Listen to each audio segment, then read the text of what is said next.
Good morning, everyone. Welcome to day 2 of meeting 4 of the Mathematics Curriculum Framework and Evaluation Criteria Committee. Denise, will you please conduct a roll call? Harris Spiegler. Here. Lena Bradshaw. Here. Aaron Fraser. Here. Lori Firemouth. Here. Lori Here. Lindsay Gatfield. Here. Crystal Gomez. Here. Janet Hollister. Here. Lisa Hogerman. Here. Stephanie Holloway. Here. Andrew Huffaker.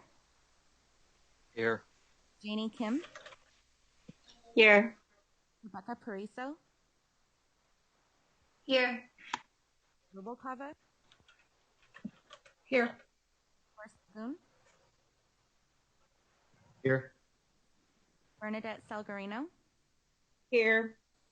Cole Sampson. Here. Sarah Torres. Here. Diane Wilson. Here. Thank you. Thank you. And before we begin, I would just also like to thank and acknowledge our State Board of Education Liaison, Board Member Rucker, and also staff Pamela Castleman, and also acknowledge the Instructional Quality Committee members that are here today. Would any of you like to say a few words to the CFCC at this time?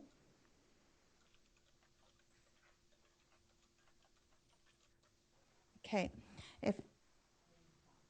Yes, Pam. Good morning. I just really want to say thank you so much for having me in this process, and with looking at all of the work that is going on. You guys are doing such an amazing job, and I am really honored just to sit back and watch how this is happening and seeing your expertise at work. And I just want to thank you on behalf of the IQC. And Shanine, thank you. Having struggles with unmute this morning. On behalf of Board Member Rucker and the State Board staff, we too want to say thank you for your time, your dedication, your expertise, and for sharing your thoughts and collaboration for the good of the California, for California schools and for the kids in California. We appreciate you and thank you. And I'm reporting great things back to the staff, and we're just cheering you on in the background. Thank you so much. Denise, did I miss anyone else? Okay, perfect. So we will get on with our agenda today shortly. I just wanted to have a few words of just encouragement as we are really at the halfway point, essentially, of our time together in terms of the time that the CFCC will be here deliberating and visioning on the 2021 Mathematics Framework revision. So I thought that this was a good time to just talk and continue to shape our journey together as we embark on this together. And I know that we all come to this work humbly and hopeful and with great determination. We are working through COVID-19. We are working through unrest and challenges in many parts of our society. And I want to just personally thank you for your time, your dedication, and your commitment, knowing that we are all here for a purpose together. And as Pam mentioned, we are here for California's teachers and California's children. And so our team contains many parts. One could say that this framework will have been placed in many hands before it reaches the State Board of Education. So just if we journey back on our math framework thus far, the first hands that this framework was in were our focus groups. So teacher focus groups took place throughout the state. Several county offices of education brought mathematics educators together to give feedback on the 2013 framework and what components they felt were strong, what could be improved. CDE also attended a meeting of the mathematics and science community of practice and asked for their input and recommendations. During the focus group meetings, we also received significant public comment from a variety of members of the public, including groups such as the California STEM Network and the National Council for Teachers of Mathematics. We even interviewed students at a district to learn about their mathematic experiences, many of which showed that students were beginning to embrace a growth mindset. Many commented on their comfort level with making and learning from their mistakes as a normal part of mastering math concepts. Some consensus on the benefits of the 2013 math framework was the strong K-8 component, many useful examples within that framework, the sequential organization of skills students need to master as they progress, and that teaching practices were presented alongside the content. There was a strong desire that the 2021 framework is user-friendly and interactive. And for the full set of recommendations from that focus group report, we have placed, again, for your review, the focus group report in the box link that's available to you. So the next, we could say, the next hands were those of the IQC. So the focus group reports directly from teachers and experts in the field were then used to draft State Board of Education guidelines. And the IQC, which is the State Board of Education's Advisory Committee on Curriculum and Instruction, conducted an extensive review of the draft guidelines and provided many edits and refinements. And so for the recommendations for the 2021 mathematics revision, some of the top themes that came out of the focus groups that are now within the State Board of Education guidelines, I'm sure you're very aware of many, but I'll just highlight a few. The need to strengthen the framework's guidance regarding the 9 through 12 mathematics pathways. The guidelines would need to incorporate more on the integrated and as well as the traditional pathways. They also called for latest research on, for example, learning progressions, the mathematical mindset, and data science to be brought to bear on the revised framework. And true to form, we have a new data science chapter that has come to you once. We heard throughout the focus groups a value in increasing and improving the framework's guidance on the implementation of the SMPs. And so in many ways, the SMPs are the key to student mastery of the standards. You see that as well in the chapters that have come before you. They also call for embedding guidance throughout the framework on equity, access, and inclusion in the mathematics classroom. And our recent frameworks have also sought to not only have a chapter that address issues of access and equity for all students, but to ensure that relevant guidance is included and embedded throughout the grade level chapters as well. The guidelines also emphasize that pedagogy is just as important as mathematics content. So we know, and we heard it directly from students, their math teachers' ability, skills, and indeed their enthusiasm for math instruction are crucial in determining student success in the classroom. The guidelines also called for greater clarity and examples on the use of formative and summative assessment for continuous improvement. So the guidelines developed by teachers and experts, including many of you who also participated, and refined by the public and also administrators, and then placed in the hands of the State Board of Education and approved by the State Board of Education, which essentially provided us the roadmap for the work that we are doing today for this visioning of the 2021 framework. So the next hands, you could say, that are holding this revision were the writing team. So as you know, we have been able to secure a stellar writing team. You know them well. They are well revered in the field of mathematics, top caliber, and on the edge of the most current research. And they had the initial task of using all of the guidance that has come before this time to develop the initial drafts that come before this committee.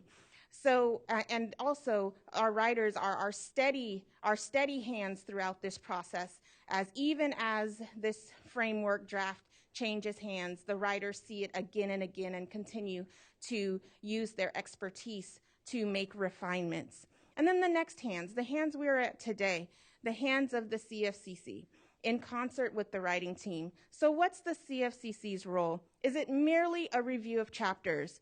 I offer, no, it is not. Each part of the team is just as important, and each builds on the other. Essentially, this is a statewide conversation using the State Board of Education guidelines to construct what we want to put forth to ensure effective, equitable math instruction for all of California's students. It is our job today to make the State Board of Education guidelines come alive in the classroom, help teachers to understand how to fill gaps in knowledge, and to let students know that there's no math gene and that math is beautiful. You were selected because of your expertise and the ideas that you had about the 2021 framework. You also told us your thoughts about the 2013 framework, what you felt should be kept, what you felt should be built upon, or improved in the next iteration. So that is why this is a conversation. The writers are doing a wonderful job of putting pen to paper and providing research-based information on math instruction. And it is the CFCC's role to continue to shape each chapter and provide feedback to the writers based on implementing the State Board of Education guidelines, so that in the end, together in this journey, we all have a math framework that we can stand together and be proud of. The pre-work that you do before the meeting is designed to do just that. That is why we ask what your global comments are. Global recommendations are not simply a review task. Global comments are your visioning of how to best implement the State Board of Education guidelines, how to make those guidelines come to life in the framework, so that mathematics instruction in the classroom can come to life. Asking for critical content is a technical ask and also a visioning task. It asks the big question, what do we need this chapter to look like so that it can be fully effective for all of the intended audiences? If things worked well in the 2013 framework, then we should be considering and discussing those elements so that they're not lost in the 2021 revision. We do want the 2021 framework to stand on its own 2 feet. So also at each meeting, we have the hands of the public. Those public comments are for you to read and review and determine how to utilize in guiding the comments to the writers. It is the CFCC, that weigh the comments against the State Board of Education guidelines and provide the next steps for the framework. The second reads, the first of which you'll embark upon today, allow you the opportunity to continue to steer the direction of each chapter. When we come together in December, you will see all of the parts of the framework together. There again, you will be able to identify any gaps in how we are approaching this work. At each meeting, the document is in your hands. You will then put it back into the hands of the writers between meetings. In December, the CFCC, this body, will turn the document back over to the hands of the Instructional Quality Commission. And when you turn it over, we will be able to say, this document reflects all of our great thinking and our visioning for California. It will go out for 2 formal public comment periods and will continue to be refined based on that public comment and be placed in the hands of the writers again before it is placed in the hands of the State Board of Education.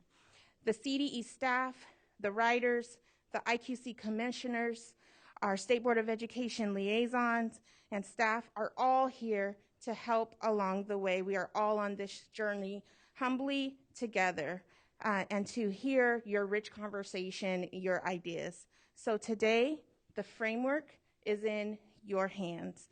Are there any questions before I turn it over to Constantino and we begin our small group work on Chapter 3? Thank you.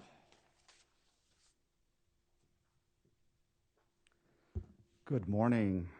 Thank you, Director Coates, for that nice framing of not only our day's work, but our committee work throughout this period. So to get into the day's activities, of course, we have made some adjustments based on the great work that you completed yesterday. We're ahead of schedule, so we will not need any more work on Chapter 7, and we can begin our small group work in a few minutes for Chapter 3. So we do have, obviously, we're going to take a first look a small group look, the second read of Chapter 3. Then we will take a break and come back for whole group discussion on Chapter 3. We would like to see, we're going to play it by ear, and it all depends on how your work progresses, but we may be completing Chapter 3 before lunch, and it may not be necessary to continue Chapter 3 work following lunch. We'll keep that up there for now as a possibility, but we just seeing how efficient and successful you were yesterday, we think that you might be done with Chapter 3 by lunch, and that would be moving our content presentation for the afternoon, the distance learning work that the Sacramento County Office of Education is doing. That presentation, we would have that right immediately following lunch. Then we would get into a discussion of what this new procedure that we're unveiling, that we're piloting this afternoon, the survey on the comments that you submitted for Chapter 10. We'll be giving you an overview of how to do that, and then we'll be giving you individual work time to complete the survey. We'll take a break, and it's very likely, because of Bagley-Keene, that we will be able to start the small group, the whole group Chapter 10 work before we do public comment. Okay, we are not able to do public comment before 2:40 this afternoon because that is what we had posted. So again, it is likely that we will begin the whole group discussion of Chapter 10 prior to public comment time, but we will come back and have public comment. We're thinking somewhere around the 3 o'clock time frame this afternoon.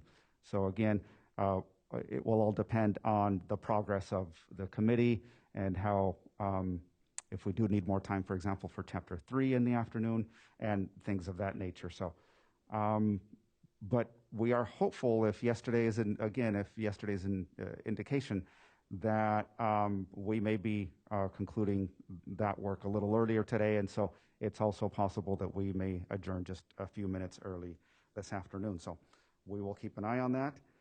And just a reminder again, the committee's documents are all available here. Okay, and there's a document in here now with all of the links. You will see that in there. So just look for that folder that has all of the committee links, and you'll have all of the documents in one Google Doc there as well. Okay, so now getting into, a reminder that for public comment this afternoon, these are the telephone numbers, the telephone number and the access code. Members of the public, of course, you are viewing the meeting via the CDE webcast, and you will be able to access all of the Zoom meetings. However, public comment will take place via this phone line, so we look forward to receiving your calls in the afternoon. If you wish to submit written comments, please do so using the Math Framework mailbox at the address on the bottom of the screen. Comments received will be provided to the committee and made available to the public, but they will not be read aloud. A brief overview once again of our norms. We ask you to be present at all times, and if you're not able to be in the meeting for a moment, please turn off your camera and we'll assume that you are away. While you are doing the committee work, please monitor your airtime and follow the 3 before me rule. And just again, reminder to keep your microphone off when you are not speaking. Leave that muted so that we don't have any unnecessary background noise or feedback. Use the raise hand feature when you wish to speak. And I think we didn't have any issues with background lighting yesterday. So that is it for our norms. And so with that, Director Coates, did you want to provide any additional comments related? Okay. To Chapter 3.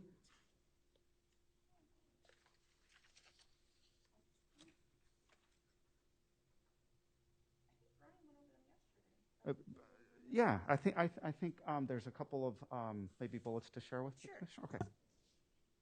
Thank you. So just as a reminder, Chapter 3 is our second read, and to give you an idea of sort of the big ideas in terms of revisions and how the writers approached the revisions for Chapter 3, they provided a clear definition of number sense in the introduction. You'll also see big ideas for each grade band organized into a table at the beginning of the chapter. You will see the pitfalls with proportions box, which addresses dangers of cross multiplication. You'll see multiple new vignettes and examples added throughout the chapter, at least one more per grade band than the previous draft. You will also see that existing vignettes have been clarified and made more open-ended, and also that there was a definition provided for quantitative reasoning. So those are just some of the major areas that you'll see as you review this chapter for the second read.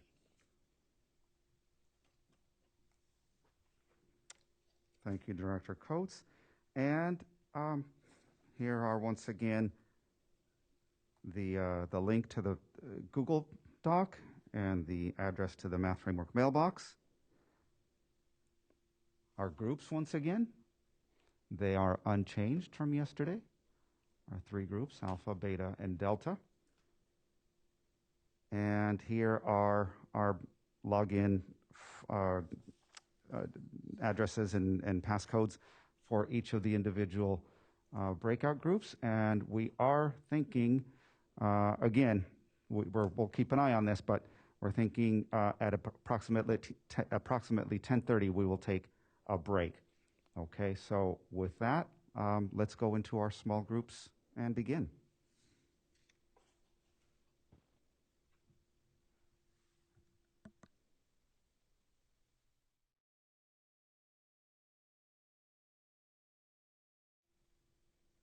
Welcome back, everyone, to our consensus discussion for Chapter 3, Number Sense.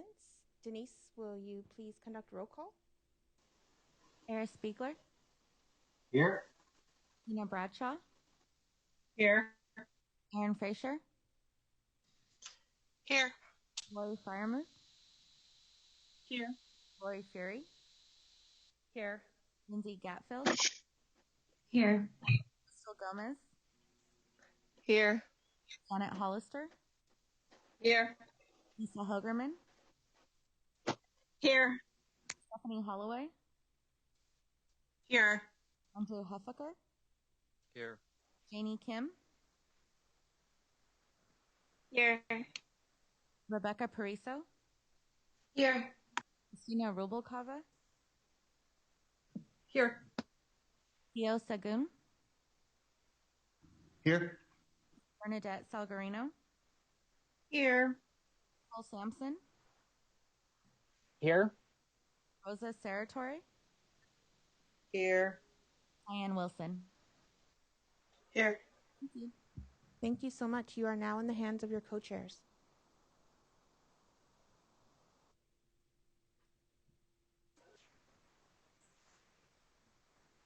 All right.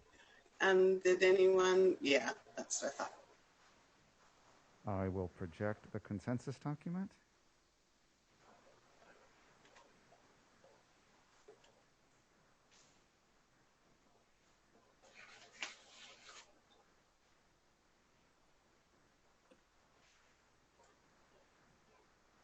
Okay, ready, Diane.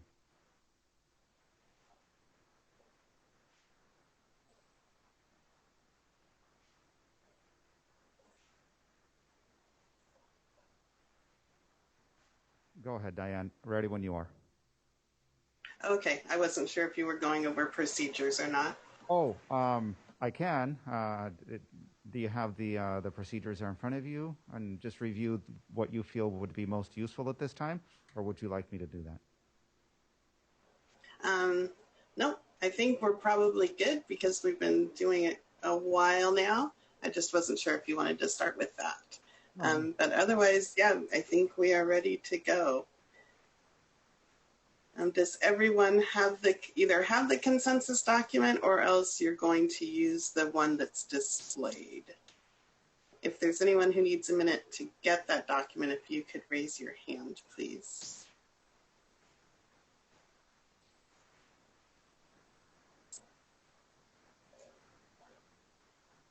All right, I see no hands.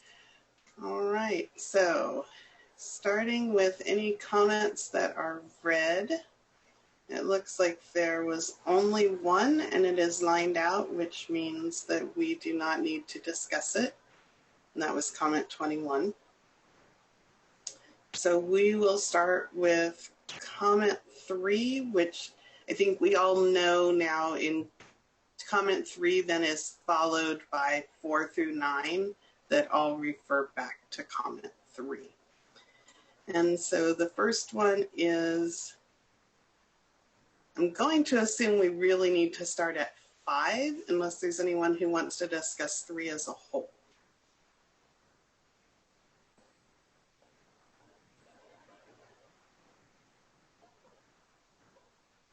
And I see no hands, so we will start with comment number 5. And is there anyone who wants to speak to that?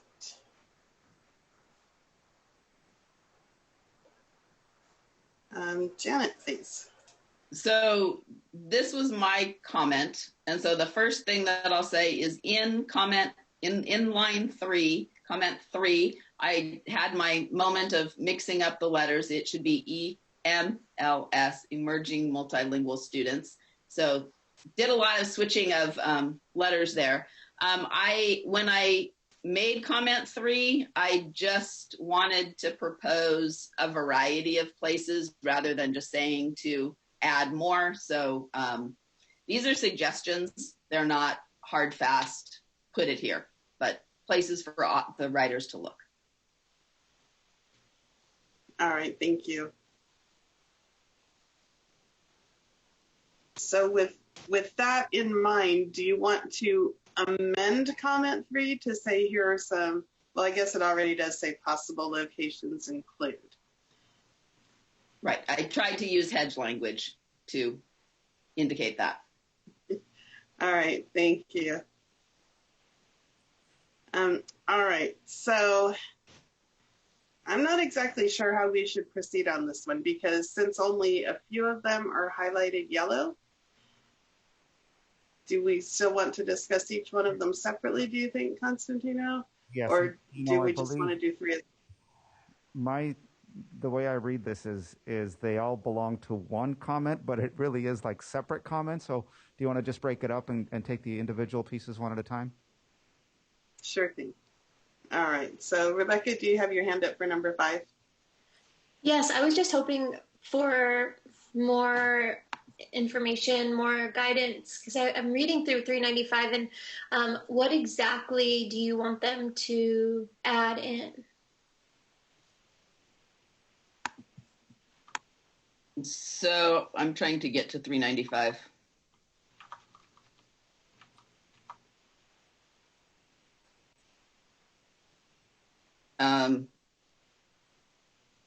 So the comment that I put on 395 was I highlighted result unknown, change unknown, start unknown, and I connected that to the ELD standards, part 2, regarding how English works.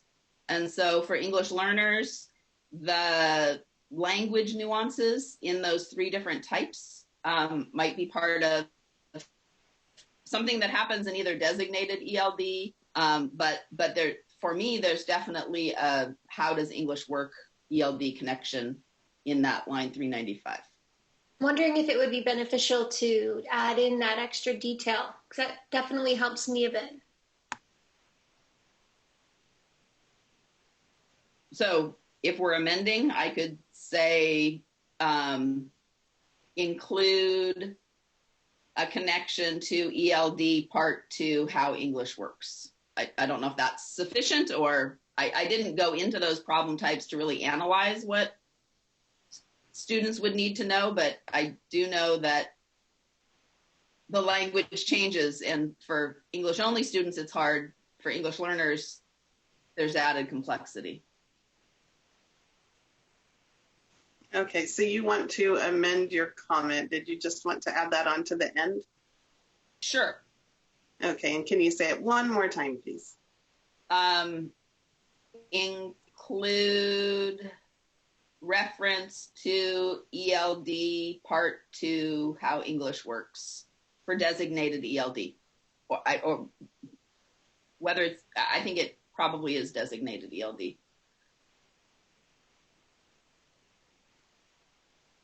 I don't know. See, and that's what I don't know. I don't know if it's so, I don't want to be so prescriptive to make it designated ELD, but that's where it might go. All right, thank you. And then Erin, and then Bernadette. I was just going to say, I'm within our group when we were talking about this. Really, 4 through 9 should be bullet points as possible locations. They're not saying do this here. It's leaving it up to the authors. So I'm not sure why we still need to discuss all of them, because she was trying to give some different areas where the authors might address these where they could put these strategies. I don't think that Janet's point was that she wants it here, here, here, here, and here. So I don't know that this needs to be broken up into different points that have to be discussed. So Erin, thank you for that. I think possibly then maybe just saying writer discretion with regard to the following possible locations. Is that what is intended, Janet? When I wrote possible locations include, I was trying to indicate possible locations, writer discretion. So maybe Erin's point to bullet items 4, 5, 6, and 7, or do 3.1, 3.2, 3.3, and that way it's all one whole.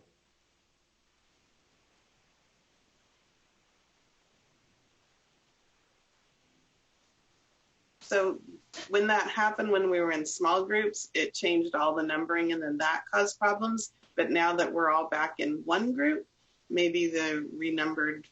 May I offer a solution here? Sorry, this is Letty. I would propose perhaps if you vote on 3, and that would be inclusive of 4, 5, 6, and 7, that might solve the problem. All right. Does that sound acceptable, Constantino? Yes, absolutely. Okay. All right. So Bernadette, then Rosa, and Christina. I agree with what Janet has mentioned about the explicitness of targeting our English learners as well, specific to the use of our ELD standards. And by mentioning part 1, or in this case, what you mentioned, Janet, is part 2, which is learning about how English works.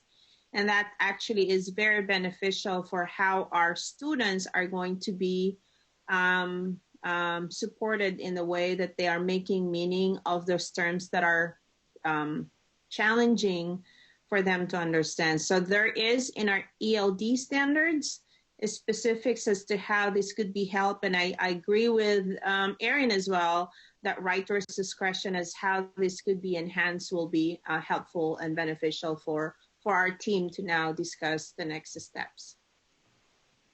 Well, thank you. And Rosa? Yes, I agree with all. I wanted to ask Janet, because I think 8 and 9 is part of that thinking also. So 3 is the umbrella comment, with 4 through 9 being the bullets and suggestions being made to be more explicit, I guess. Correct. I think the reason that 8 and 9 weren't referenced in the comment, though, was because they were already moving to the writers, because they weren't highlighted. Right, but our group discussed, and you were in my group, that it wasn't clear what was being asked to put near. So, yeah, I'm not sure why number 9 didn't. Read the umbrella statement before saying the remaining items. Right. 3 through 9 were all possible suggestions based on writer discretion, trying to give them a hint of where to look. Right. So 8 and 9 fit with your top comment in number 3. So I'm just saying they should all be highlighted. And that's what we had said, including 4. Anyway, I won't repeat myself. Right. So if you accept number 3, it will accept all of the subsidiary points, which are 3 through 9. Right. And what Rose is referring to is in our group, we did have number 9 highlighted because the document ends, I think, at line 1418 or something like that. And so 1487 doesn't exist. So it was just the wrong page number was referenced. But if it's just an example of where you might include it, I'm not sure that's really important. Right. Christina, let's hear from Dr. Lindeman, and then I'll come back to you. Sorry. Yes, I was just going to make a request for comment 4 to include some examples of the discussion supports specifically. I see specifics for each of the rest, but it would be nice to have some specific examples that maybe Janet could offer there, or someone. Thank you. Thank you. And Janet, I'll let you think about how you might want to give a little more detail for number 4, the suggestions, and we'll get Christina and then Bernadette and come back to you. And Christina, what was your comment? What I was going to say along those lines is if you look at comment 12, it is closely related to number 7, but it does give some more detailed language. So I was wondering if for number 7, you could say see note on comment 12. Comment 12 has already been passed, but it's referring to the same lines with more specifics on what we're asking for there. Thank you. And let's see, Bernadette, please. And since you asked Brian about some examples of discussion supports, I think we've been messaging the use of mathematical language routines from UL Scale. Amy and Lucenta's mathematics, I'm losing it, but routines for reasoning. Yeah, there you go. Routines for reasoning. And I think that Californians together in their comment as well, that they have a link to some websites that can help the writers to include some strategies to help our English learners. All right. And Janet, did you have anything else you wanted to add to number 4? So I think I'm going to build on what Bernadette said, is that if there is some strategies that are coming out in another chapter that are ways to support English learners. So if it's the Stanford scale thing, that's where I started. I don't know what's going to be in the tool bank in another chapter, but it could be in this. You can use, it says, it is essential that they discuss and explain ways in which they are solving problems so that they're simultaneously embodying key math practices. So there's ways, that's not a co-craft, it's like a collect and display. I mean, I have tool banks in my head. So there could be some collect and display of allowing students to engage. But really what I'm finding is whatever our access and equity chapter is should hold the bank of what we're recommending. When we have that bank of what we're recommending, we should make sure that those routines and strategies are highlighted, and then they can just be briefly referenced. So in this particular case, the one that I can pull off the top of my head would be sort of a collect and display as they discuss and explain, capturing the language so it doesn't flit away for students when it's just all auditory. So not a really good, I don't have a good answer right now. So on line 4, would it work to add regarding discussion supports? Yeah, for example, right. And then reference. Oh, there you go. You already had it. Yeah. Thank you. All right. Yeah. And okay, and Christy, that must have been your suggestion. All right, I think we are ready to vote on comment 3, which then includes the yellow highlighted ones below. So if you would please vote on that one. A green check means you want it to go through. Blue is I can live with it, and red is you do not want it to go to the writers.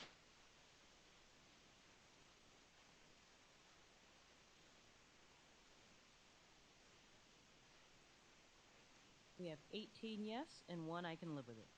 We have consensus. Okay, comment number 16. To expand the conversation as to how this teacher uses the guidelines, and Crystal. In Alpha Group, we also had number 10 and 14 highlighted in yellow. Okay. And do we know why those didn't end up highlighted yellow on here? Maybe an oversight. Letty, could you highlight yellow? I can answer that. Costa, I can answer that. If a comment is only highlighted by one group, it is not highlighted in the whole group document. So for this chapter, there were 8 comments in total that were only highlighted by one group. Right. We're going to go ahead and highlight the yellow item, Letty, 10. And the other one was 14. Was that correct? For discussion? Okay. Yeah, so and do let us thank you. know if there were any others that you wanted to discuss here in whole group. All right. Rosa? I'm just going to make a request that whatever the rule becomes, it stays consistent, because we have no way of knowing now if in previous sessions like this, if there was one of the 3 groups that had something highlighted and it didn't show up. Because now we're saying one only highlighted it, but we're going to go ahead and highlight it and discuss it. Right. We will carry over when a group requests additional discussion. We will carry it over the whole group. Okay, perfect. Thank you. All right. So we will go to comment 10. And is there anyone who would like to speak to this one? So this was my comment that I had. This was my recommendation, and I just wanted to recommend that there was a time where students can have time to pair share, just so we can highlight it and also to allow teachers to see that as a important strategy to use in order for students to share their ideas, also for teachers to be able to hear multiple ideas at once. So that's why I recommended this comment. Thank you. And did anyone have a question? Erin, please. So, and Janie was in our group, and a couple of us, our point on this one where we agree with the pair share being highlighted as a routine that allows students the time to dialogue about their ideas, and it's a great strategy, but our question of this was the placement in those lines, because that's specifically a vignette where it's introducing a number talk routine, which may, having the pair share may hide some of the strategies that students have to bring out, which may defeat some of what the teacher was trying to accomplish in that particular situation. So pair share is a great strategy to bring out. We just didn't think that maybe it was right here that it needs to be brought out. And Rosa? I agree with that comment about the pair share, especially if a teacher's trying to get individual kids, but I have seen pair share be part of a pretty powerful and productive number talk. So maybe it could be you could consider a pair share in this, but not, I feel like I've seen pair shares in number talk, so I don't think that that's an argument not to include it. Thank you. And Bernadette? I'm also in agreement of pair share. As an English learner, to lower the affective filter is to share our ideas first with someone else, with peer, with classmate, and so on and so forth. So, and this being a second grade, that's just a powerful way to get them be comfortable, especially for our English learners and our students with disabilities and all learners as well, to have that be embedded in this example. Thank you. And Crystal, then Christina. The discussion in our group was that because this is the first time math or number talks is brought up as a structure for building number sense, that teachers would feel like they would have to do that each and every time, where this is like the prescriptive, this is how I'm supposed to do my number talk, so that they would do it all the time. And so like I do feel that having pair share at some times can be a powerful tool to build that with students who are English language learners and our students in special education. But at the same time, not having it all the time, because it can take away some of the strategies that students have in their mind, where it then changes when they're talking to somebody else. So their math thinking then goes kind of out the window and is changed because of what another student has told them. Thank you. And Christina. I was just going to suggest along those lines that perhaps we add some language here saying something like include language that says you might consider including a pair share opportunity in some of your number talks to provide students an opportunity to rehearse language before whole group discussion. So then it's like, you might consider this sometimes, and here's why. And Janie, it was your comment, so I will let you decide if you want to change it. Language is fine. I just wanted to make sure that teachers don't think that pair share is never included, especially because this is the first time it is being introduced. If we don't even add it, I feel like that's not even a choice for teachers, and I don't want that to be the case. So it's not that they have to always use it, but that it is I don't know, it's a good strategy to use when necessary. All right, so it looks like the comment is being changed. All right, so Janie, is that okay the way it's been changed now?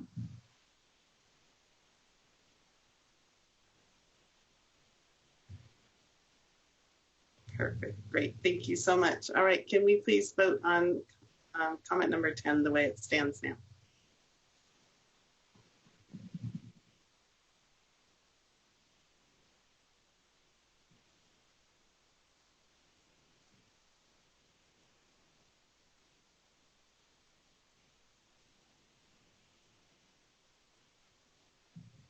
We have 16 yes and 3 I can live with it.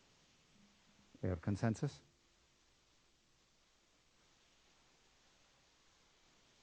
Okay, we're on to comment number 14. And is there someone who would like to speak to this one?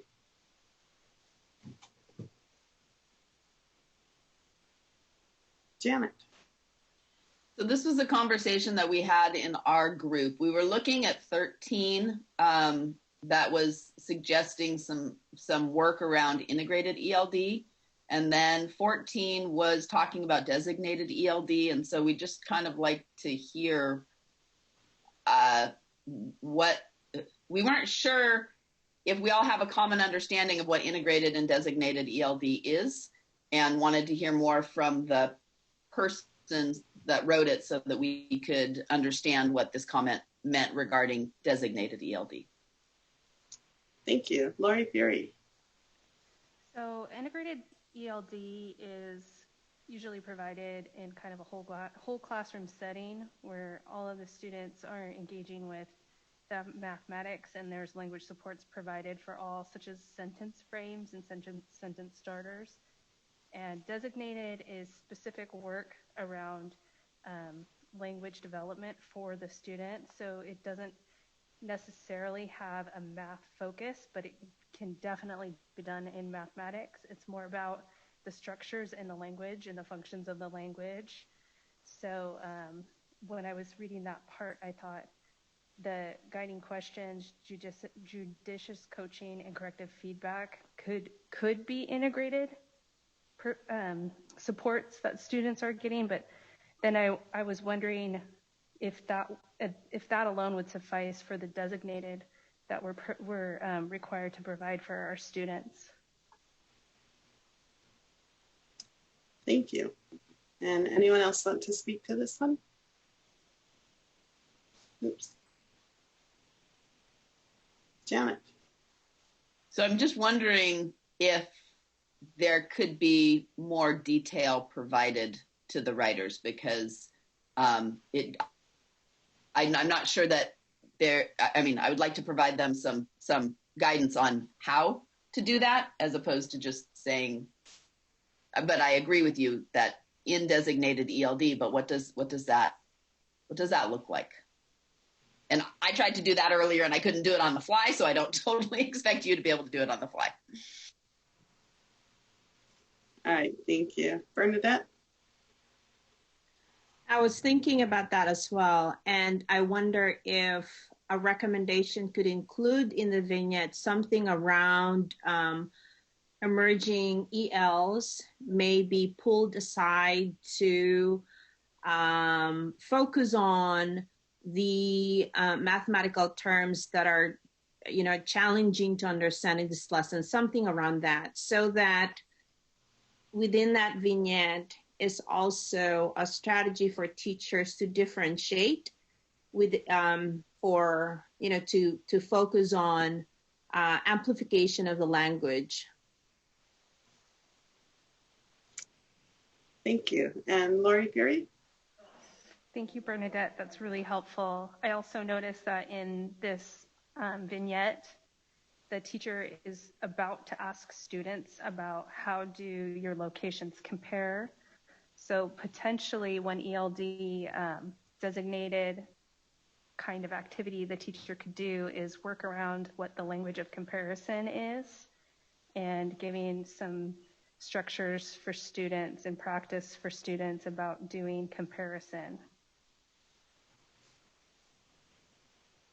So did you want to amend your comment, or is it okay the way it is? I think the comment is okay the way that it is, but if it's unclear, then maybe we could put, for example, work with language of comparison in designated time. All right, thank you. Letty, could you please add, for example, work with language of comparison? Yeah, there we go. I think you're typing it someplace else and then copying it, right? Because it always shows up all at once. Perfect, yes, thank you. That's what I'm doing because I'm a bad typer and I don't want you to see it. It's hard to type when people are watching you. I totally get it. All right, if we can please vote on comment 14.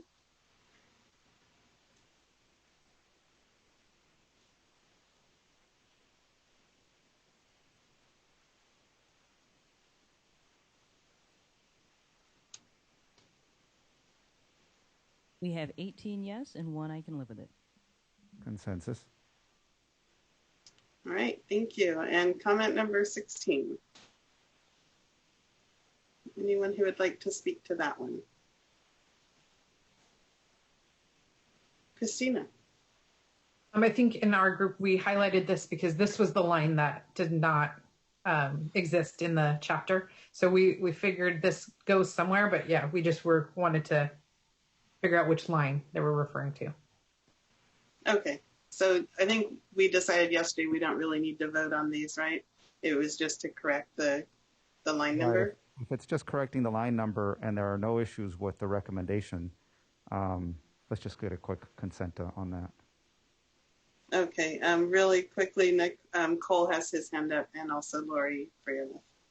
Lori's probably the same reason I have my hand. So in our group, we actually talked about this and saying that maybe the expansion doesn't belong right here in this vignette, and actually offered a suggestion just to reference back to when we used the UDL and we're just in chapter 2, and we actually put that at comment 29 as far as our suggestion on how to revise that comment.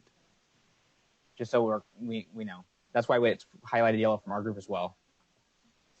Okay, so instead of comment 16, you would like us to consider comment 29. Is that correct? That's correct. All right.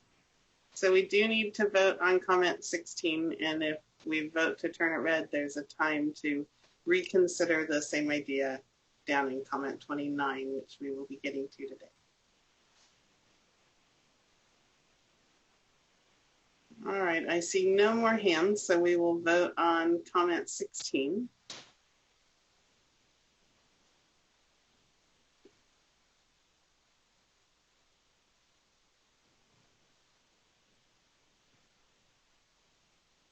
We have 3 yes, 9 no, and 7 I can live with it.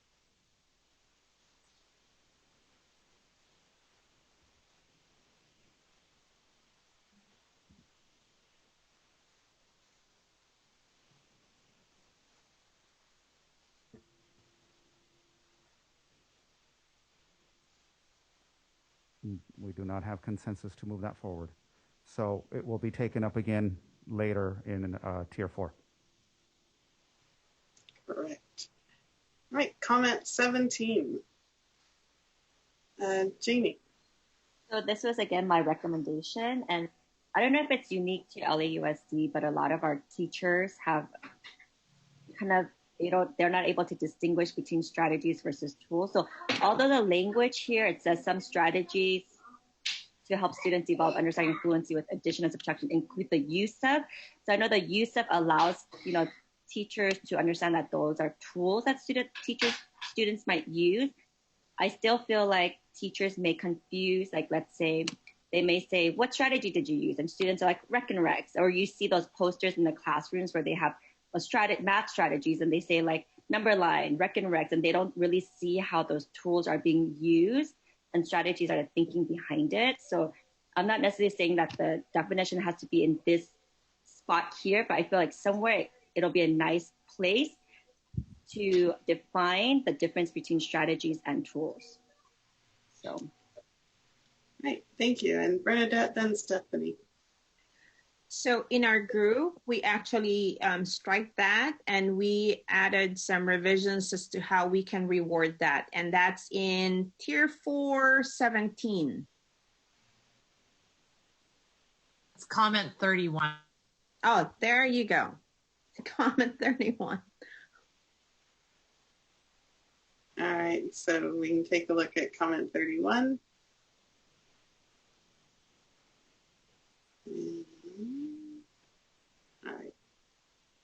All right, so if this one is voted down, it'll be considered again in comment 31.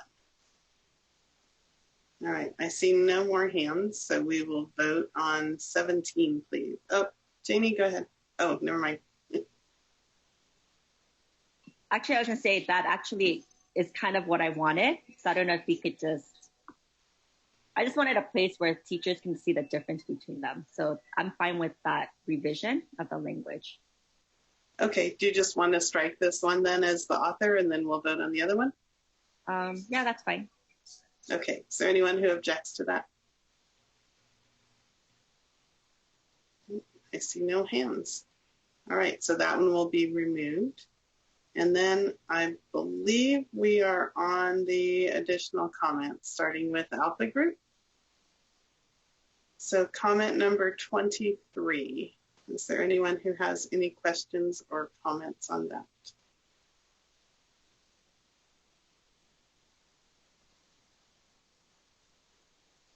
Aaron, please. So this was my addition, and it was a thought that was kind of a secondary thought as we were going through this morning, because a lot of the comments were referring to specific ELD integrations and supports throughout the chapter. And so as I was thinking about it and the guidelines that we have, it seems that we need to do the same for students with disabilities.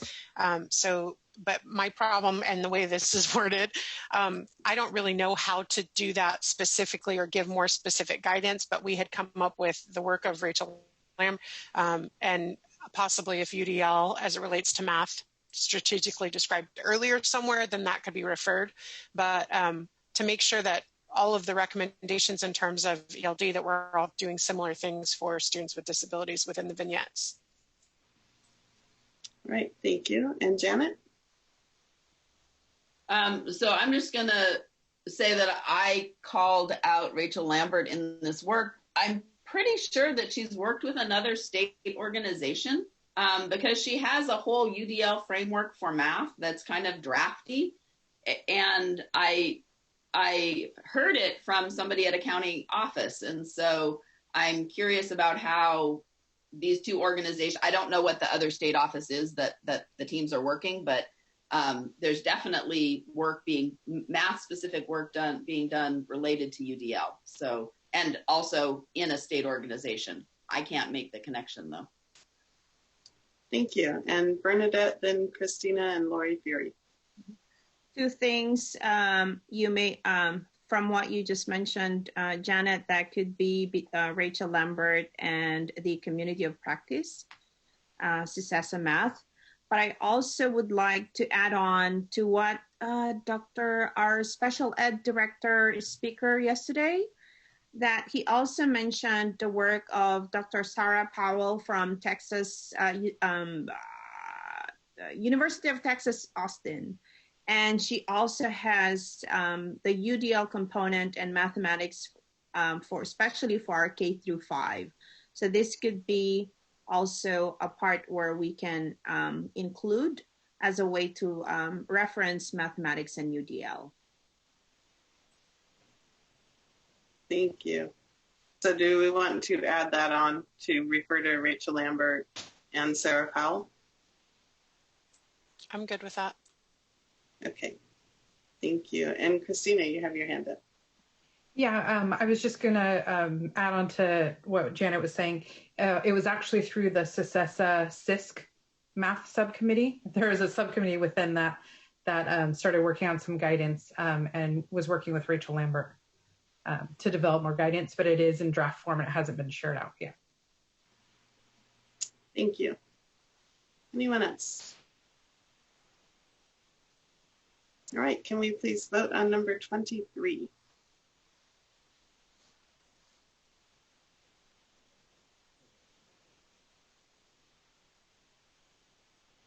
We have 18 yes and 1 I can live with it. We have consensus. Thank you. And then it looks like for number 24, we need a letter that came in. Is that through public comment? I will project it.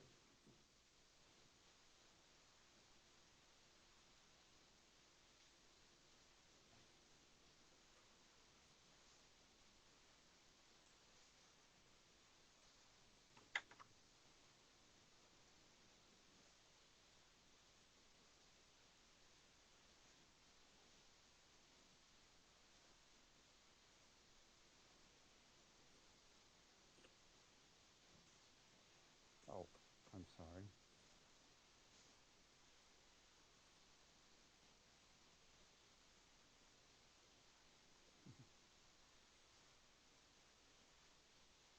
Right here. Are you able to read that? Yes. Is it the first bullet that we're looking at? Yeah, the comment is include recommendation number 1 from the chapter 3 number sense. So this would be. That's number 1, I think. That would be number 1. I would think the first one. Let me see if I can bring it up whole screen.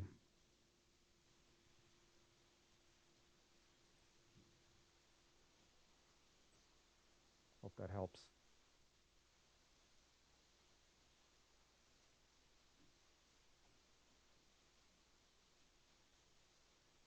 All right, is there anyone who has a comment on this recommendation? Cole?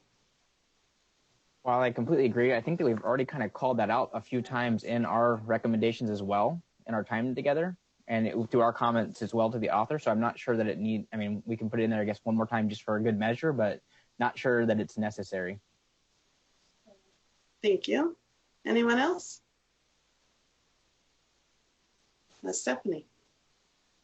So am I reading it correctly that they're focusing on professional learning? That's the one we're looking at, correct?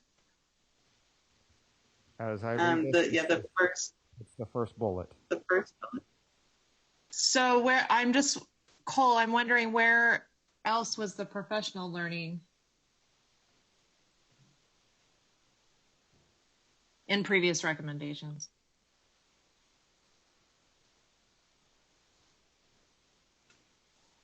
And you are correct, Stephanie. That has not been, I was looking more towards the UL scale has been called out multiple times, but you're right, it has not, I have not noticed it called out specifically for that. It's a good catch. All right, any further comments? Can I continue with my comment? Sure. Yeah, I think that's a good idea. So far, if I recall anything from any of the chapters, we haven't really focused on that professional learning, and I think it would be a good place to add this to that chapter. So I think that's a good recommendation. All right, thank you. And Christina. I'm wondering if this chapter is the best place for that, or if thinking about chapter 2, when we're talking about pedagogy, if that's a good place to sort of have pedagogy and then what professional learning needs to support that. I'm okay either. I think it needs to be in here somewhere, but just, thinking about where's the best place for that. And Janet? So this was my group's comment, and it might have been my comment, and so I'm totally fine with that, Christina. If we wanted to augment to, it doesn't have to be in this chapter, but I didn't want that comment to go by. And just so you know that that is not a link to the Stanford scale. It is a link to a different resource. That resource also includes guidance for people making, creating instructional materials. So it's a different link than scale. Thank you. And Stephanie.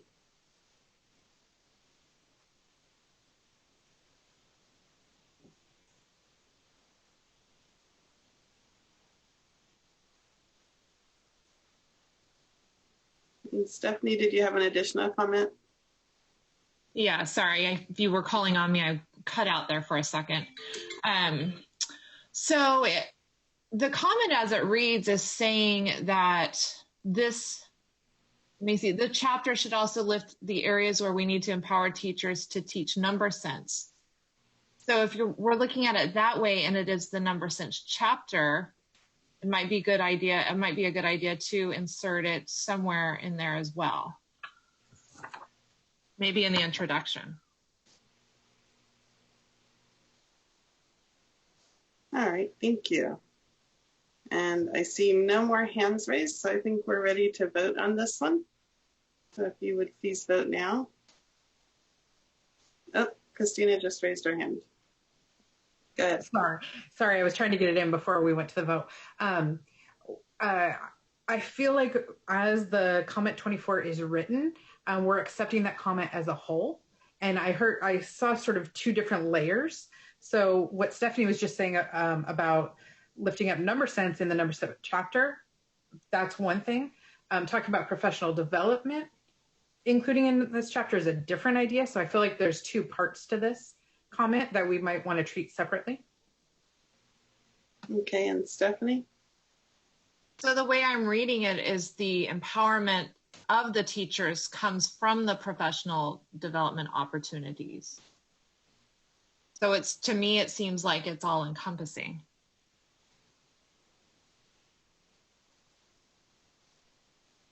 Okay, any further comment?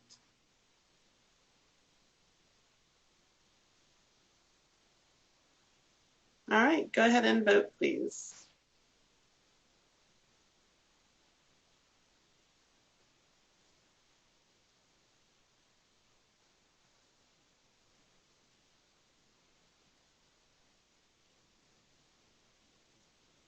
We have 12 yes and 7 I can live with it.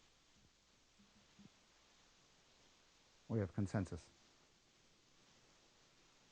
All right, and comment number 25 is from the same letter. It's the second bullet point.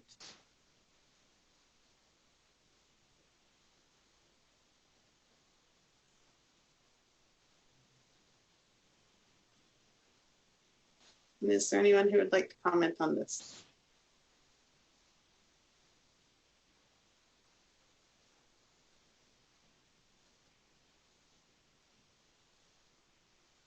And I see no hands, so we will vote on this recommendation.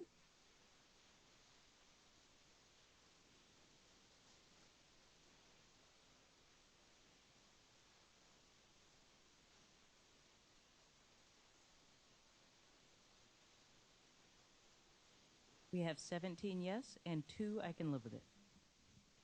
Consensus? Thank you. And comment number 26.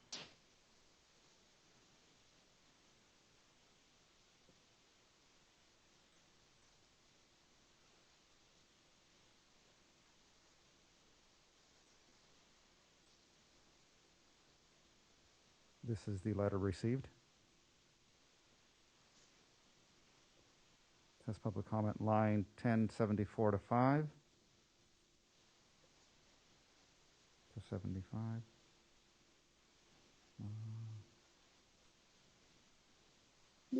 Trying to find it.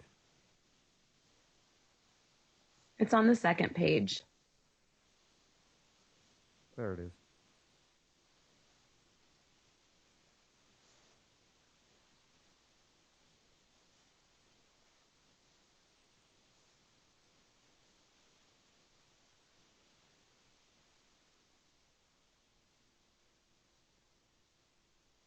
And is there anyone who would like to speak to this comment?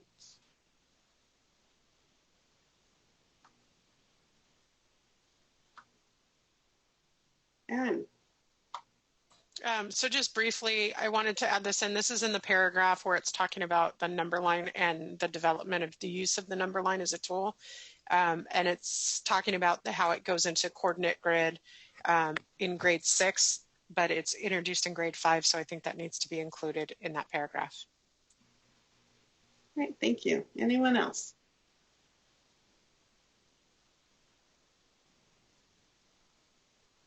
All right, can we please vote on this one?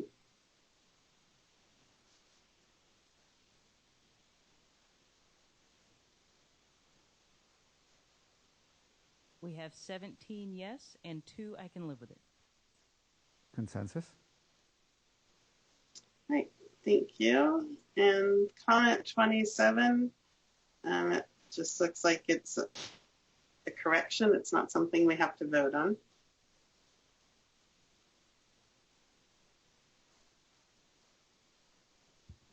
And so I'm not sure what color we make it when it's just a correction.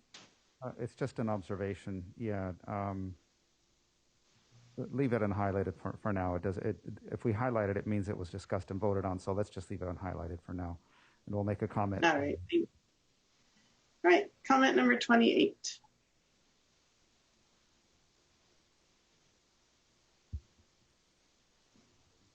Is there anyone who would like to speak there? Christina, please. So this was from our group, and what we noted, there was a comment earlier, I believe it was comment 21, and we decided to strike through that comment, but add this note. In the fluency box, I think for a lot of people it's on page 4, but depending on if you printed it or not. But in the fluency box, there are a few words that are in bold. And Dr. Lindemann shared with us that there's been some discussion for the use of bold in the document, and that this was one of the early chapters before that recommendation was made. And so we just wanted to clarify, when words are bold in this framework throughout, what does that mean? And then how do we emphasize words that are not in the glossary? And so the difference between those two. So we just wanted to bring that to the full group to make sure that we all are on the same page for what that means. Thank you. So this is Constantino, Diane. So if I could just comment, yes, we have been using that convention of bolding words that are intended for the glossary. However, we do see the need for creating some convention for calling out words that are just important or need to be called out or highlighted for some reason. So that is something that we can take back and examine, but we're thinking that a possibility, just as an interim step, and we would need to confer with our editing team and things of that nature, but we're thinking that possibly using bold with italics together to highlight other important comments just in the interim during this phase, but that we would continue using just a straight bold for the glossary terms. Thank you. And any other comments on this one? Dr. Lindeman. Yes, and I just wanted to emphasize the last part of this, that discussing which words should be defined in that section and then which should be defined in the glossary. In the small group, the conversation came up that some terminology is more relative to this framework, such as defining number sense, such as defining fluency, things like that. And so defining that in the section, especially those that are really germane and important to that section, should be there in the chapter. But there's quite a few terms that are not going to receive definitions within the chapter or a chapter and would instead just have a definition provided in the glossary. So there's sort of two types of definitions. There are two types of terms, that is. But either way, both would be bolded because, of course, anything we would define in a chapter, such as number sense or fluency, we would also define in the glossary as well. But there's a lot of mathematical terms that we would not offer definitions for because that would just way increase the number of lines and everything, the entire document. And if coordinate plane is bolded, then it would just be defined in the glossary for those that were unfamiliar with it. Thank you. And any further comment before we vote on this one?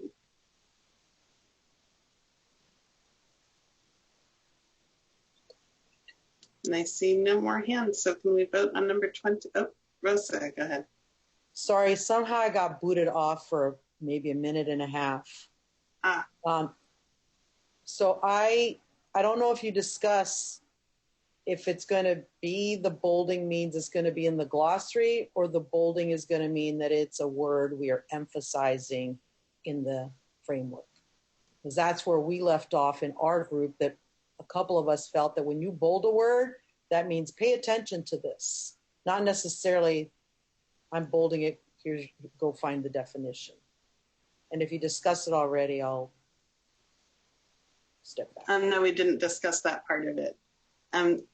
Is that actually a decision that we have input into, Constantino, or is that more of an editing decision? We're going to look into this, but just to sort of recap, the interim step that we're considering is leaving the use of the bold text for glossary terms, but creating a different convention of possibly using bold and italicized text for the call out of other important topics or words and terms. That's what we're considering right now. And so we're going to research that. We're going to look into that, and we'll have something for the committee at the next meeting.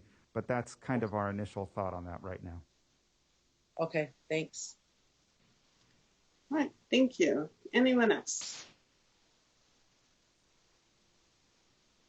All right, can we please vote on item 28?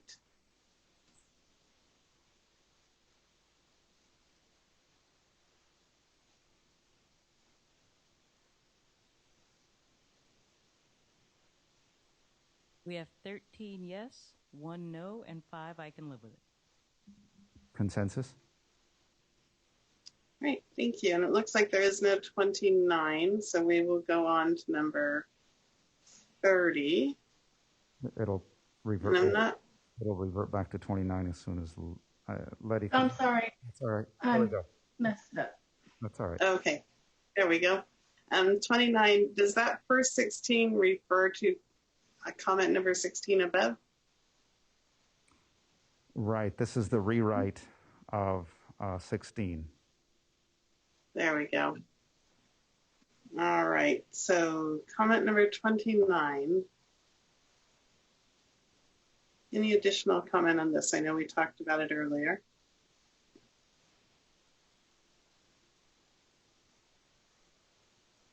And I see no hands. So can we please vote on comment 29?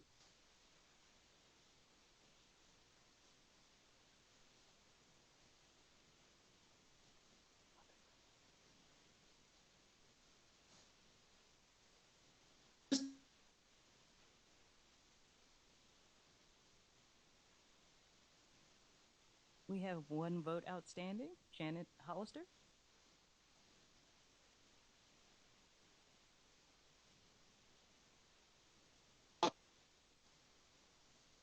She may be frozen, but I believe we have consensus. What's the vote total? 15 yes and 3 I can live with it. We have consensus. Right. Comment number 30 refers to comment 20 up above.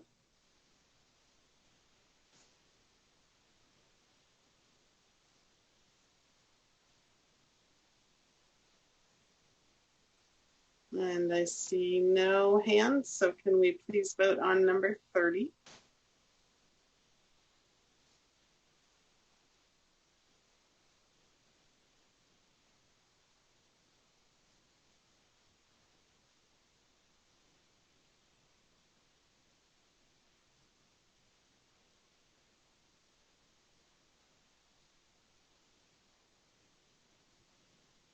We have 13 yes and 5 I can live with. We have consensus. And comment number 31 refers to comment 17.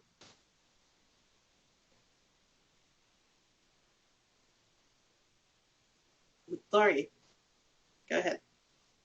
So this was quite a conversation, and we kind of talked about the fact, and obviously it's no one's fault that as we get the chapters, we get them in kind of pieces, and we don't see, it's kind of hard to hold the whole picture, and we're reflecting on some things, and this comes back to the idea that we would really like to see a strong definition of what a strategy is, a routine is, a tool is, and a model is, and it may or may not be appropriate in this chapter, in this particular place, but we wanted to make sure that there was a common definition of all of these terms, so that as you read the framework, every time you saw the word strategy, you knew exactly the definition that was being referred to versus a routine versus a tool. And this is what Janie was kind of referring to, is coming up with making sure we had common language. And we don't have the introductory chapters handy, but we were like also trying, we also mentioned keeping this comment kind of in our back pocket for revisions to later chapters, to make sure that these definitions are repeated and they're throughout the framework. Okay, thank you. And Stephanie. Yeah, and I just wanted to add to that, in reviewing the focus group comments, I feel like that idea of common language came up quite a bit in looking through those comments. So I think this is definitely something we need to address somewhere in the framework. And like Lori said, may not be here, but somewhere. Thank you. And anyone else?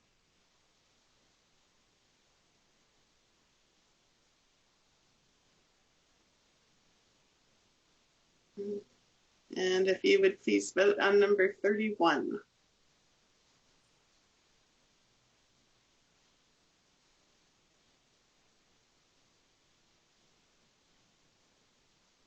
We have 19 yes. Consensus. And comment 32 does not refer to any of the comments above. It is brand new. Is there anyone who would like to speak to it? Oh, sorry. I need to raise my hand. Oh, go ahead. This is Bernadette, and we discussed this in our Delta group. This is in reference to the example on that starts from line 1096. And the example there using double number lines actually uses fractions. And the referencing standards there is 6RP3, but 6RP3 states that it's using whole number measurements. And so this is more of a 7th grade than a 6th grade. And my recommendation is to move these to the 7th grade example, since it's using fractions for double number line. And it's addressing more of 7RP1 than 6RP3. thank you. Does anyone else have a comment on this one? Christina, please. I would just say then we need to capture that language of we recommend moving this vignette to 7th grade because that's the actionable part for the writers. Thanks, Christina. All right, yes. All right, and we will get that part added in. I'm sorry. Can you please say that? Oh, Clip's got it. All right, thank you.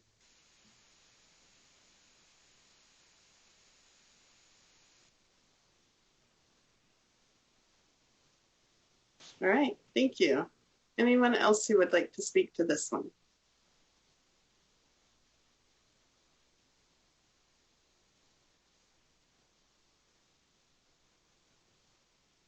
Okay, if we can please vote on comment 32.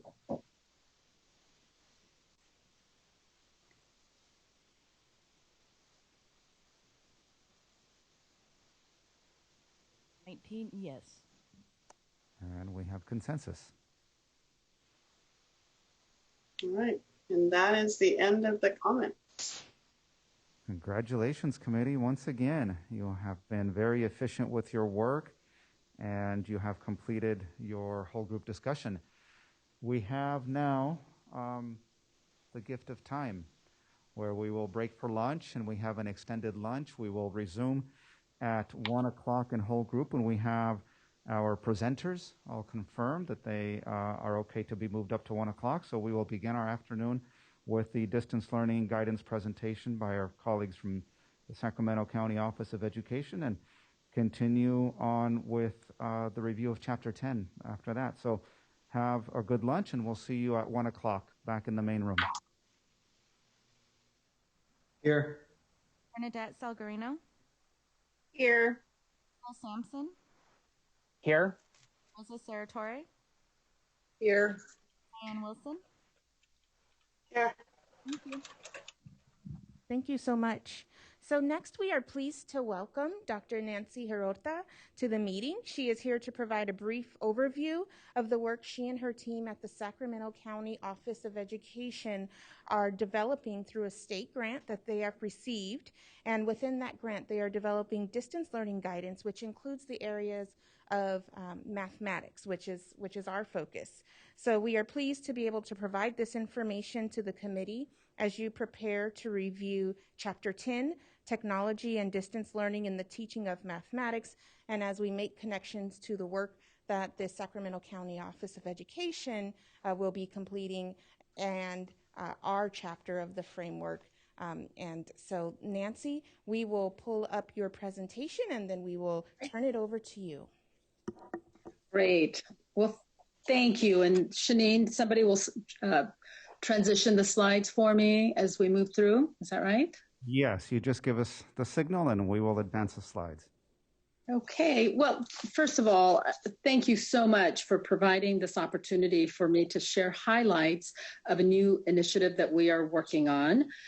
This is a project to develop distance learning curriculum and instructional guidance on behalf of the State Board of Education in collaboration with the California Department of Education. And again, as Shanine stated, I am Nancy Hirota, and I am the Deputy Superintendent here at the Sacramento County Office of Education. So next slide.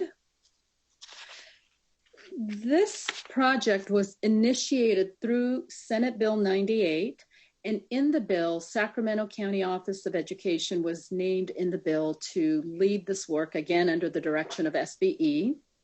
And as you can see in the slide, the guidance will address distance learning in the area of mathematics, language arts, English language development. And as you can see in the language of the bill, this is a project that will be where the state board will be adopting the final document at the May meeting. So we know that this is a project that has a very accelerated timeline. So I will provide a brief overview of how we plan to proceed so that we work very efficiently and expeditiously to accomplish our work. If you can go to the next slide. The next two slides provide some language that was included in Senate Bill 98 in terms of some of the topic areas within the context of the content areas that I just described. So math, English language arts, and ELD, we will be addressing critical standards, and the definition of what that entails are details that we are still in discussion with SBE and CDE regarding. We know that the importance of including formative and diagnostic assessment tools and strategies will be critically important, and this is called out in legislation. What's also called out in the legislation is to provide recommendations for aggregate time for instruction and independent work by grade span. And what we have discussed in our planning with CDE and SBE is that for this component, it would be very valuable to share highlights and provide some illustrative examples of school district practice rather than outlining very specific time frames that would be recommended. If you can go to the next slide. The legislation also certainly addresses the importance of providing social and emotional supports for students in this distance learning environment. And in our discussion, again, in our planning discussions with both CDE and SBE, we know that we need to address learning loss, accelerated learning. And there was a very specific request that we also, within the context of this work, begin to identify high quality online learning materials to support learning, whether it's in the various content areas or some of these other areas that are identified in legislation. So that will be yet another important component of our work, is to not only provide guidance, but to also identify resources. Next slide. So again, given that this is a very accelerated timeline, I do want to share with you that we are in the midst of planning. We were notified in August. Our grant with CDE officially began September 1st. And we've done a lot of work between these last 2 months to plan for the work. We will be scheduling both advisory committee member meetings as well as stakeholder outreach sessions, which I will describe in the latter slides. But between gathering feedback and input from educators, administrators, experts, advocacy groups, as well as students and parents, our plan will not only to be develop this draft outline by the end of October, that is our goal, that an outline will be developed and submitted to CDE, but once approved, then we will immediately begin developing the draft guidance document, which will then be presented to the state board as indicated at the May meeting. After the adoption of this document, this guidance, we will then refine, revise, and our final deadline to release the guidance is in September of 2021. The next slide highlights the importance of of leveraging existing work and leveraging existing resources and initiatives that are aligned with the goals of our project. We don't plan to create something new from scratch, that we know there are already resources in place, such as the distance learning planning guidance that CDE has developed.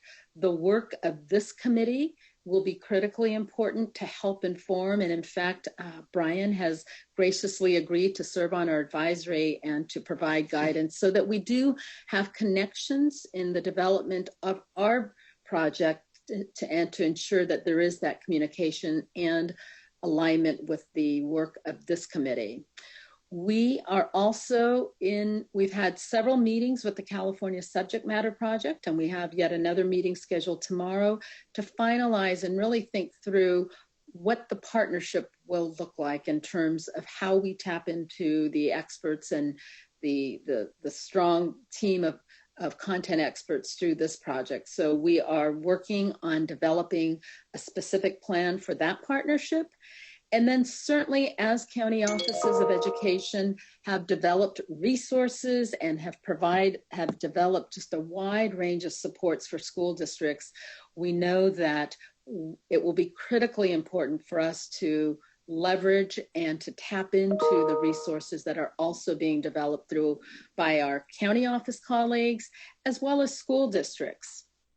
And the school districts and schools will not only potentially provide the content in some cases, but most importantly, our goal is to identify schools that can certainly provide some of those illustrative examples of practices that we plan to highlight in this guidance document. And go to the next slide. So again, I've shared with you, this is an accelerated timeline, and in the time between August and early September, we've worked very rapidly to identify who some of our key lead partners will be. So we're very pleased to share that we have identified ISTE as the lead organization that will partner with SCOE and work very closely in collaboration with the State Board and CDE to support this effort. Certainly, the State Board and CDE will guide this project, but we do plan to tap into ISTE and all of the expertise and resources that they bring to the table, which includes a whole team of researchers and writers and other experts in digital learning. We also have had conversations and meetings with CUE, and we know that it's important to bring the California context, and certainly CUE will be yet another critically important partner in helping to serve as that liaison with teachers, with school districts, and just a wide range of resources that we know CUE has at their disposal that will help to contribute. We do plan, as I described to you in the previous slide, we will be partnering closely with the California Subject Matter Project, specifically with the projects focused on mathematics, with the Reading and Literature Project, and the Writing Project. So I'm looking forward to a call that we have scheduled tomorrow, again, to finalize the plans for what that partnership will look like. And then again, the content contributors will be a variety of not only experts in the field, but also county office colleagues who we know have provided, have not only provided support to districts, but have developed a wide range of resources. So if we can go to the next slide. Just a brief overview of where we started in this planning phase. Back in early August, a letter was sent out to all 1,000 or 900 plus school district superintendents, all 58 county office superintendents, as well as a range of advocacy groups to share highlights of the work that we are rolling out and to invite partners to identify their interest in working with SCOE in this project. And this was a letter that was sent out on behalf of our Superintendent Dave Gordon, as well as Linda Darling Hammond and State Superintendent of Public Instruction, Tony Thurman. When we sent the letter out, we received the responses from 18 county offices of education, 13 districts, and 5 advocacy groups. But do know that we are not limiting our stakeholder group to these respondents, that we know in our conversations and meetings with many partners that there are other key stakeholders that we need to include in this process. So the stakeholder coalition is continuing to grow. And our plan over the course of this project is to continue to meet with not only an advisory group that we are convening, but also as we develop draft documents to continue to share these draft documents with our stakeholders to get their input throughout the process. Next slide. So just a very brief summary of the timeline for this project. We are convening the advisory committee, and in fact, a letter will be going out tomorrow to hold advisory committee meetings in early October. The purpose of the initial advisory meeting will be to develop a draft outline, which we will then share with stakeholders, and we will submit that final outline, draft outline, to CDE by October 30th.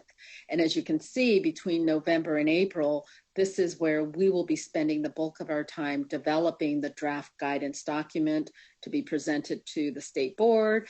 And then we will have the opportunity to edit and prepare the final guidance document to be released no later than September 21st.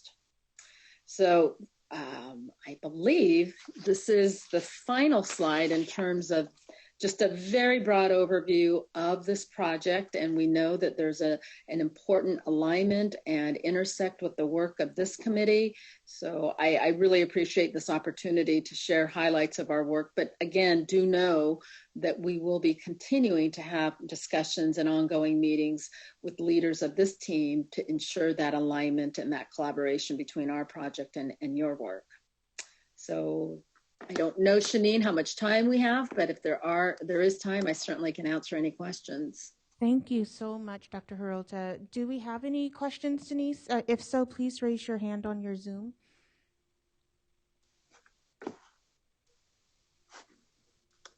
Okay. Erin? I just wanted to ask if this presentation was going to be in the box link for us. Yes, ma'am. Okay, thank you. Anything else?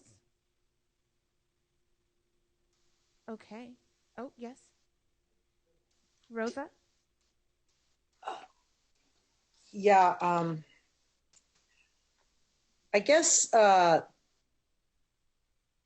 we're looking ahead to possible scenarios, because in this chapter that we're going to be looking at together as a team now, it's not just about technology in mathematics, but we're talking also about distance learning in mathematics.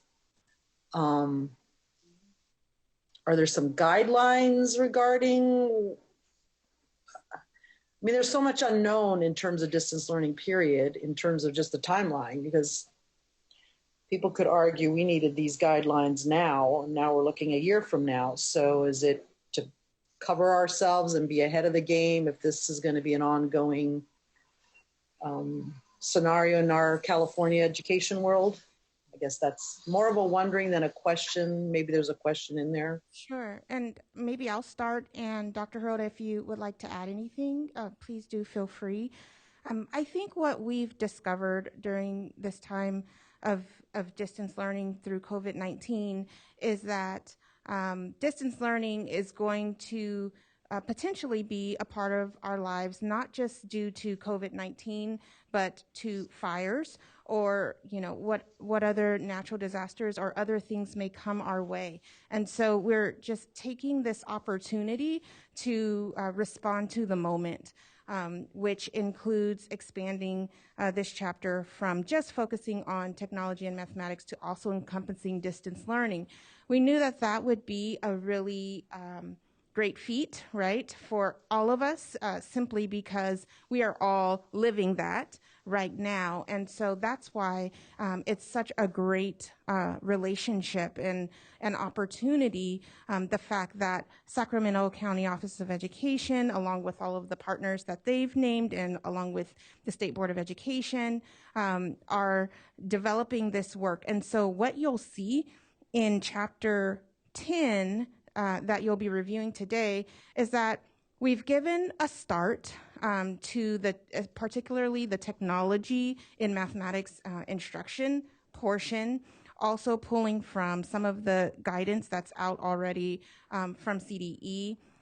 But we also have maintained a placeholder, if you will, that will link ultimately to the distance learning guidance that's developed by Sacramento County Office of Education. And you'll note that our lead writer is also part of their regular advisory team. And so that's how we'll ensure that there's that connection. So yes, you're totally right in that it is a work in progress, in the sense that the work of the Sacramento County Office of Education will not be complete by the time the CFCC holds its last meeting in December.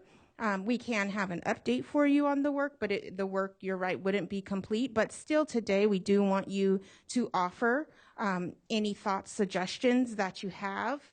Those will still be extremely helpful as this chapter continues to be shaped. And then ultimately, the IQC and the public comment will continue to refine and shape, particularly this chapter. And you'll see the timing ends up working out just right because the board will approve or vote on, take action on the SCOE distance learning guidance in May.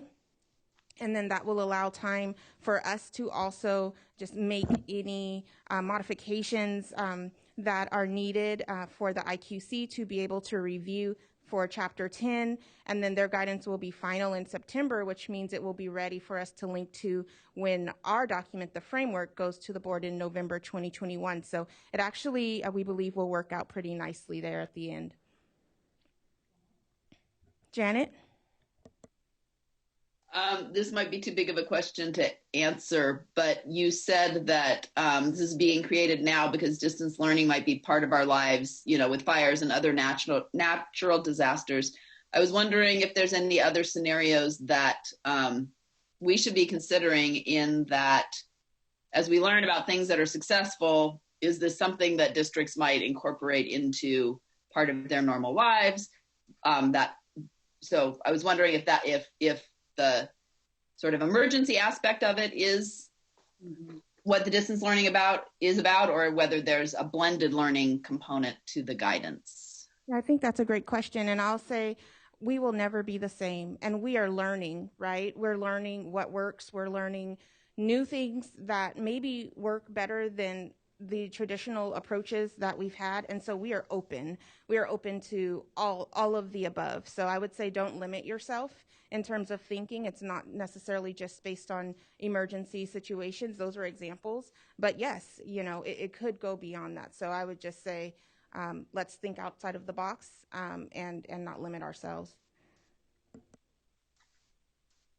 And I will just add, in speaking with Richard Culata, who is the CEO of ISTE, they have, as you know, worked with multiple states and other international organizations around this work. And our intent for our project is to develop a resource that will live beyond the length of this project, that this will be a relevant and salient document that will guide changes in education in the future. They're very familiar, certainly, with the work that's happening in many parts of the state. And even in California, we're learning about districts that are providing they're developing new virtual schools. And as you know, charter schools already have systems in place for virtual. So our goal is to ensure, yes, this was initiated in response to COVID, but ultimately, the landscape of how we move forward in education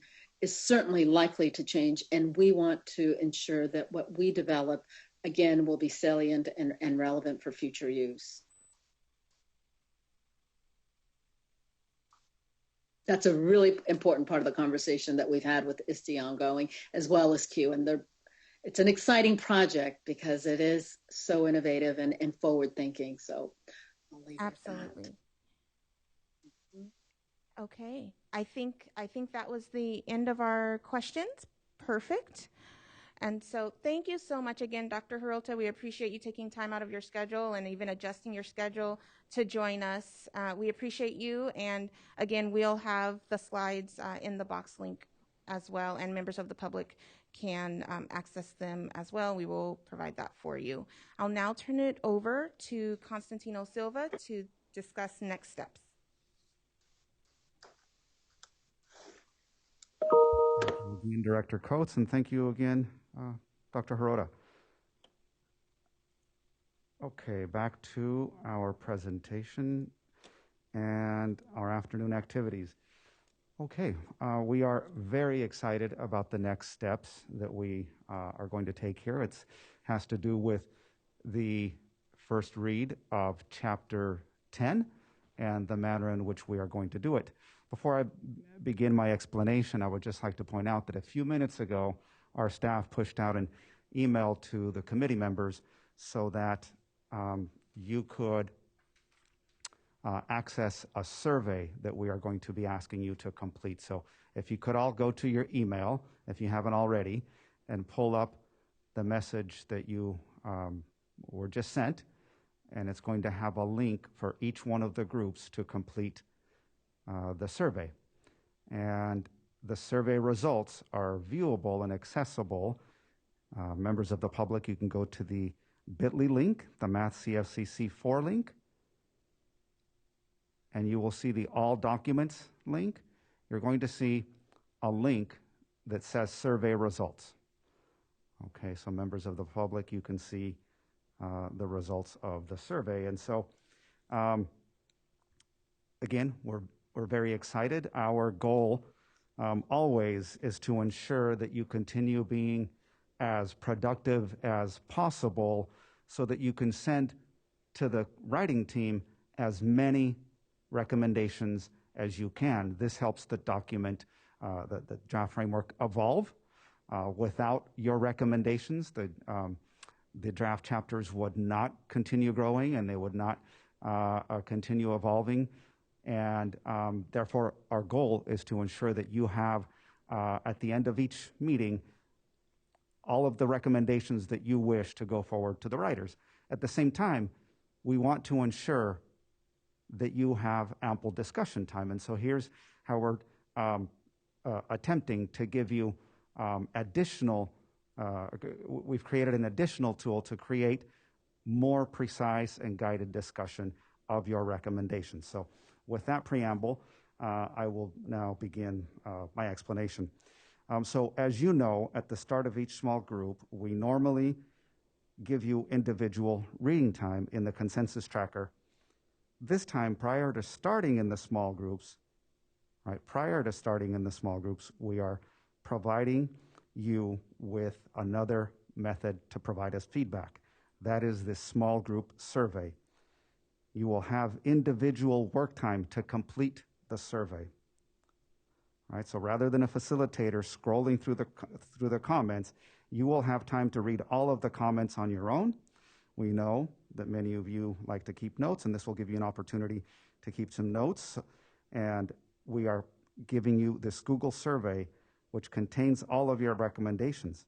The survey asks you to provide your preliminary pre-discussion thoughts on whether, upon your initial read, you believe a comment should move on to the writers, if it needs more discussion, or if it should not move on to the writers.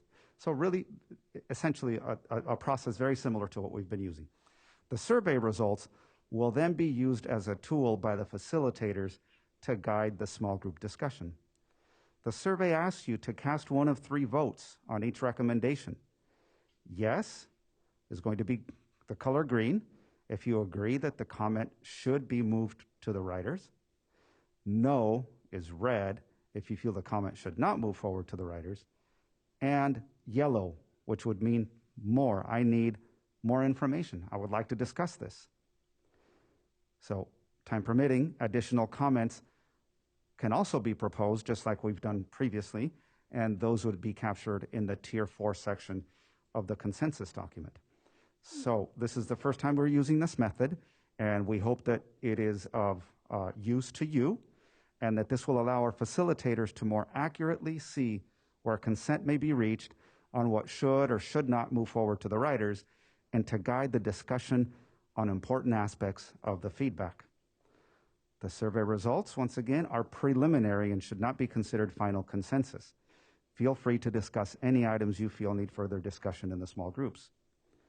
Finally, the survey results, together with your small group discussion, will help the facilitators complete each group's consensus tracker for whole group discussion. Are there any questions at this time before we begin the survey?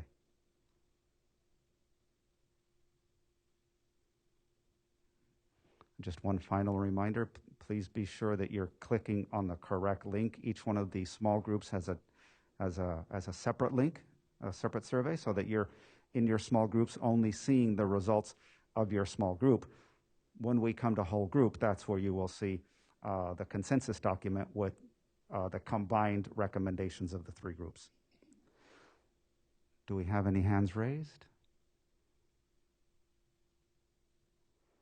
I believe we do not. So we are ready to begin the survey.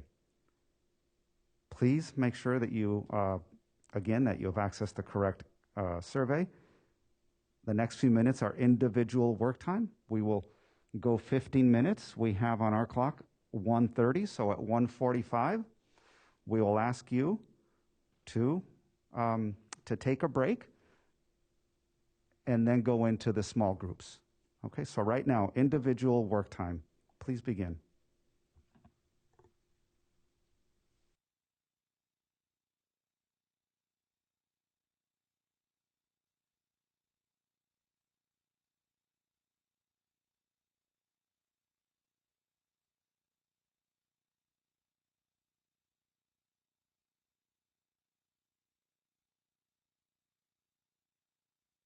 Compile these results so that we can begin our whole group discussions with this information in hand. And so we're going to take a 15-minute break.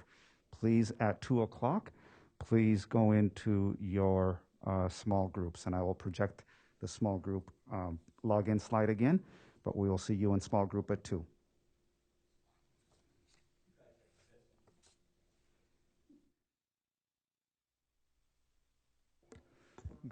Good afternoon once again, everybody. Welcome back. We hope that you had a fruitful small group discussion on Chapter 10. We're looking forward to your whole group discussion. Before we begin our public comment, which is next, Denise, will you please take roll? Ari Spiegler. Here. Tina Bradshaw.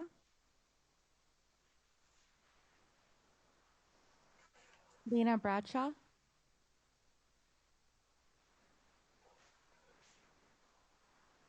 Aaron Fraser. Here. Lori Firemuth. Here. Lori Fury. Here. Lindsay Gatfield. Here. Crystal Gomez. Here. Janet Hollister. Here. Lisa Hogerman. Here. Stephanie Holloway. Here. Andrew Huffaker. Here. Janie Kim. Here. Rebecca Pariso. Here. Christina Rubalcava. Here. Theodore Sagum. Here. Bernadette Salgarino. Here. Paul Sampson. Here. Rosa Serratore. Here. Diane Wilson. Here. Lena Bradshaw. Here. Thank you. Great, we are all back. Okay, it is time for public comment. Members of the public, you are encouraged to make your comments by calling in to the number on the screen. Once you're connected, we will acknowledge your comments in the order the calls came in. You will have 2 minutes for your comment, at which time we will announce time and move on to the next person. As always, please follow the rules of decorum and respect. You may also submit your comments in writing to the Math Framework mailbox at the address shown here. Once again, before we start, we want to remind everyone that there is a delay in the live stream. Therefore, we will allow a few seconds for callers to join the public comment queue.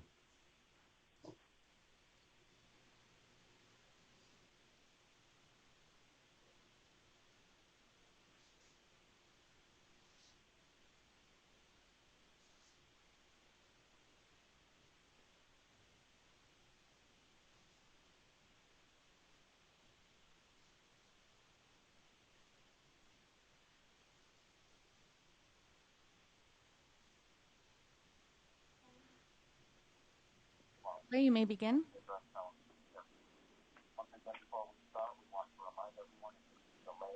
Hello. Good afternoon, members of the Mathematics CFCC. Sorry about that.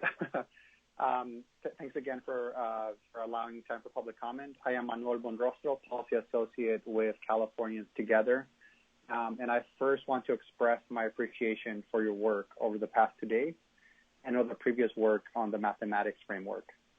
After reviewing the chapters discussed over the past 2 days, I have appreciated the increased focus on EL-specific strategies, references to both integrated and designated ELD, and inclusion of more asset-based terminology and approaches. As with any work in progress, there are still some areas within each chapter where improvements can be made for the benefit of English learners, multilingual students, and California's diverse student population. As it pertains to Chapter 10, focused on technology and distance learning, we could provide stronger guidance regarding access to devices and connectivity, including equitable access to the curriculum. The guidance currently should add more forward-thinking strategies about distance and hybrid learning beyond the current pandemic. We also recommend continuing to strengthen language to ensure distance learning is culturally relevant. While the chapter discusses the potential of technology to create engaging learning experiences, it could mention more strategies to ensure that these experiences connect to students' backgrounds and experiences. The chapter could also add additional considerations for multilingual students and families. Thanks again for the opportunity to provide feedback today and for your continued work in these chapters during these challenging times.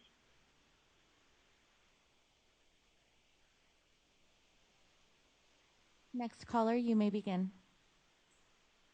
Good afternoon, committee members. My name is Veronica Torres McLean, Assistant Director for Professional Learning at Loyola Marymount University's Center for Equity for English Learners.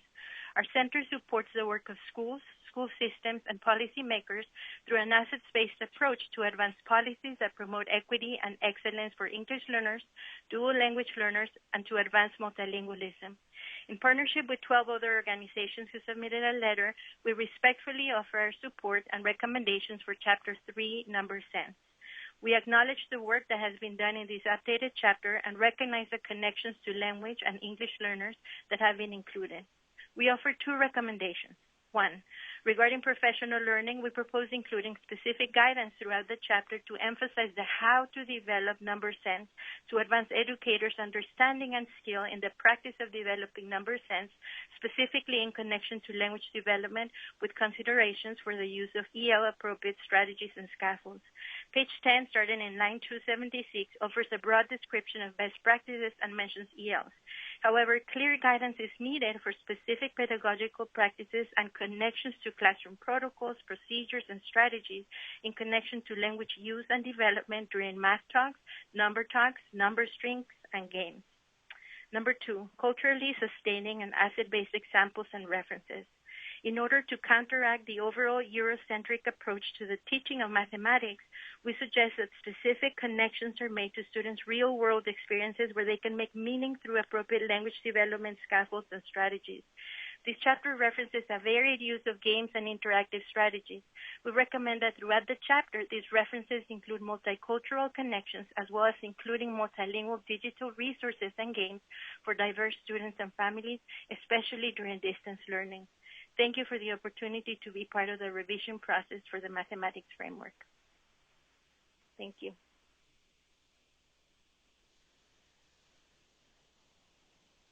Next caller, you may begin.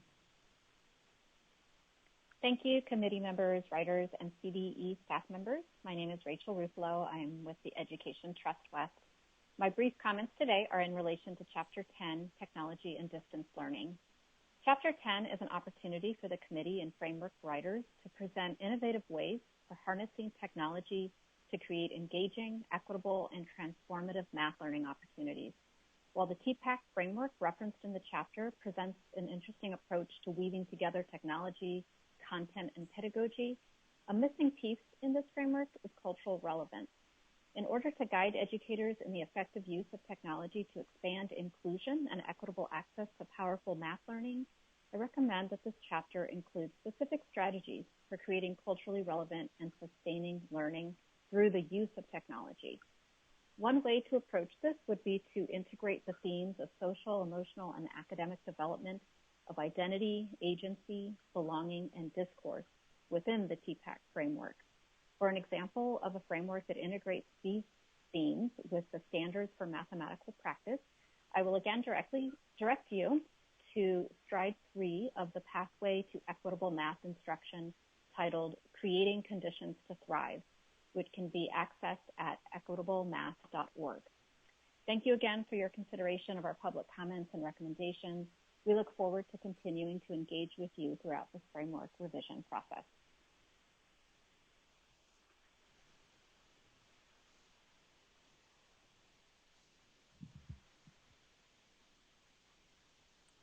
There are no more callers. Thank you, members of the public, for your contributions. Okay, and with this, we will now transition to whole group discussion around Chapter 10. I will bring up the Google Doc.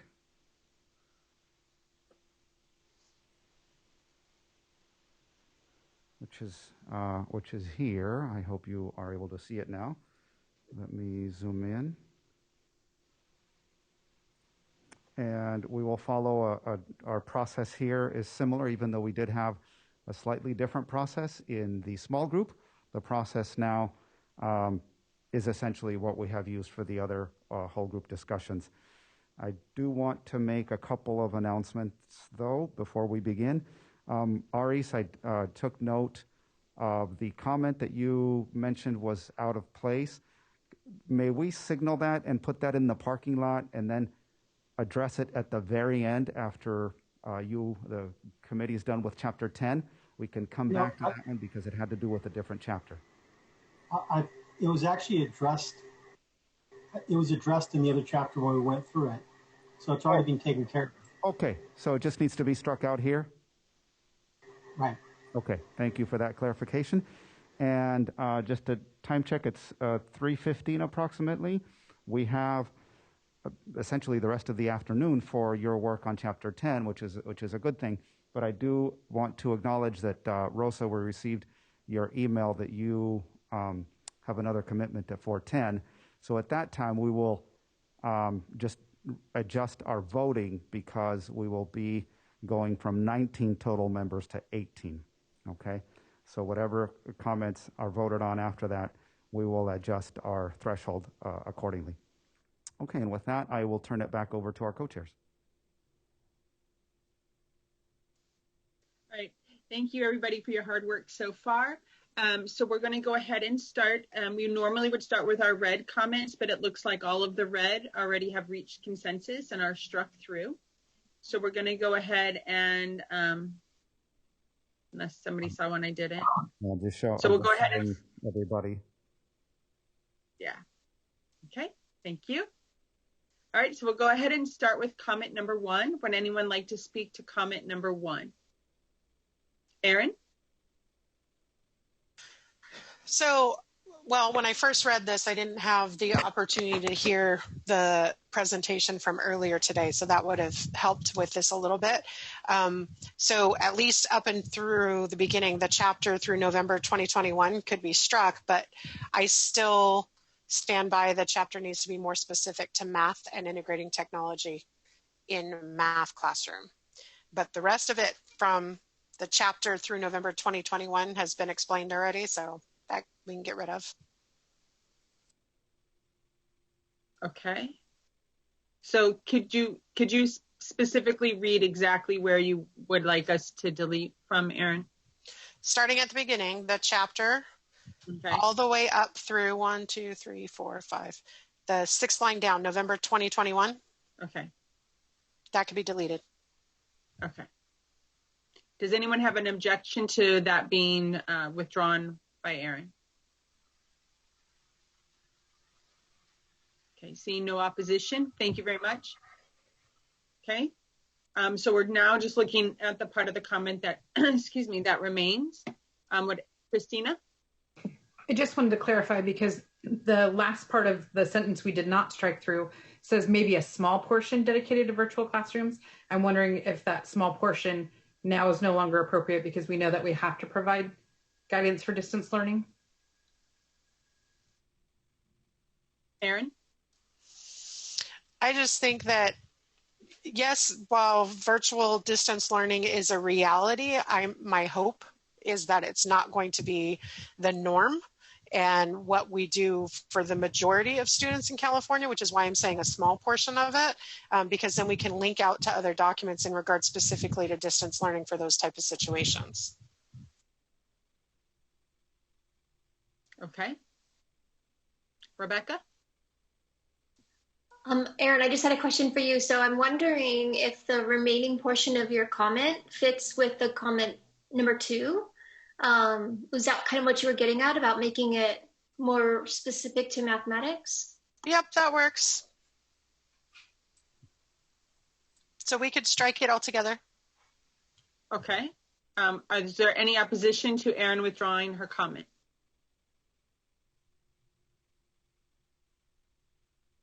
Okay, seeing no opposition, we'll go ahead and strike that with, okay, Rosa? Sorry. It feels like the initial comment by Erin, though, does relate to some distance learning, whereas the other one is just generally using technology in math. Okay. I think, right? So how about this? How about if we unstrike from the chapter to the end, and we'll just go ahead and vote on it, moving that comment forward. And would you be comfortable with that, Erin? Okay. Yeah, that's fine. Okay. So if you can unstrike from the chapter should be, and the last part, yeah, from there, Kyle, down.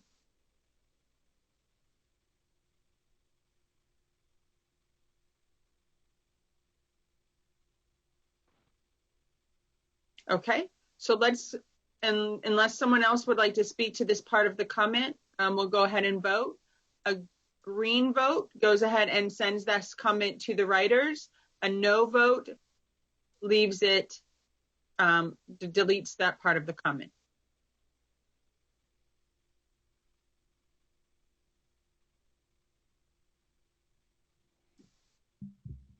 We have 10 yes, 7 no, and 2 I can live with it. We did not reach the threshold there.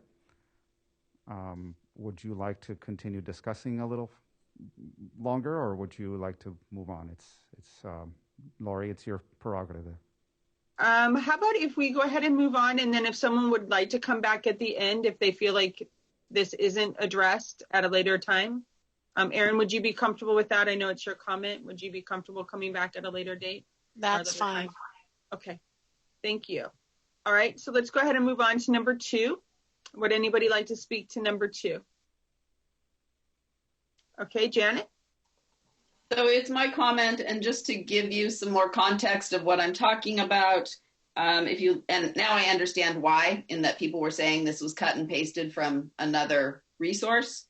But on line 422, it says, provide links to reading assignments at different reading levels so that all students find a path to comprehension with tools like News ELA, Wordify, News Levels, and more. Those feel like reading programs to me. And then later it goes on about pathways to freedom, electronic field trips, and online collections of things that feel like they're for social studies. So my comment is not stay in the world of math, but it is, there are things that feel like they're very specifically referencing both ELA and social studies content that, and now I understand why, because it was a cut and paste. Okay. Would anyone else like to speak to this? Okay, Bernadette. Thank you, Janet. We were actually thinking what you meant by exclude some scenarios, and you pointed out some examples such as something on line 423 and another one in another line. But I would like to share that we, in our case, we also use News ELA in our math. We also use Rewordify in our lessons to amplify some of the words that is being used in the math classes. So I think that I do know that a lot of our ELA teachers are using this, but a number of us as well are using these in our math classes. So I would just like to point that out. For virtual, I forgot the line of that. We also provide that in our math classes. I forgot the line because we dealt on that in our, that was your example, Lori. Remember that line too? Yeah, it was like, yeah. I'll see if I can find it. And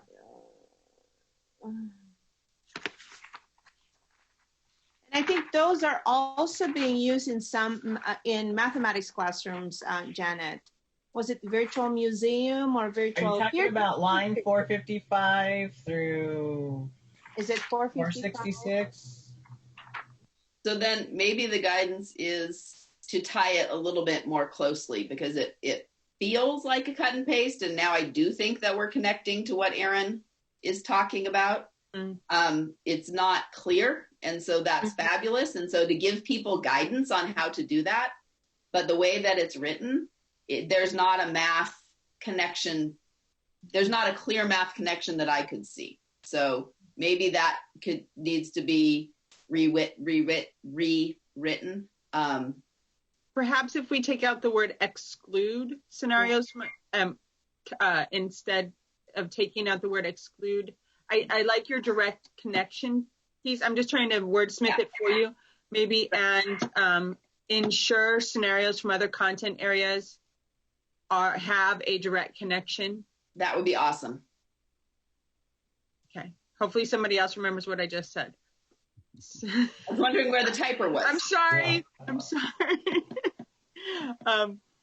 And ensure scenarios from other content areas. Are we adding this to a particular line? I just see us on number 2. Yeah, so in number 2, I think if we're okay, where it says related scenarios and change the word exclude to ensure. And Janet, stop me if I'm messing it up here for you. Ensure scenarios from other content areas, and then take out unless there is, put have a direct connection.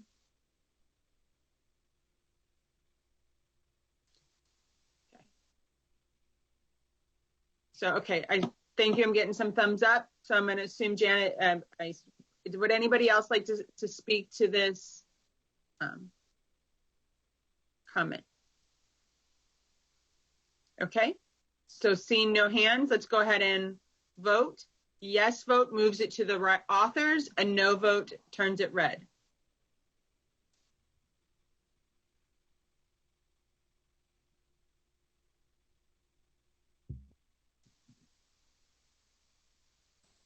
We have consensus. Okay.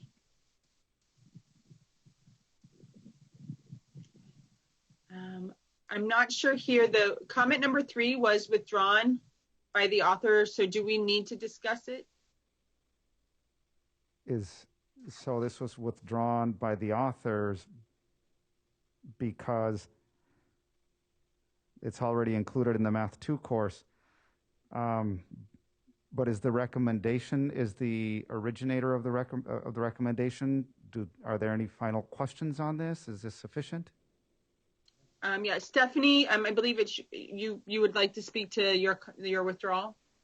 Yeah, I withdrew because I said that there was a vignette for for Math 2 in high school, and that was on page, I said it was stay tuned, still to come on page 26.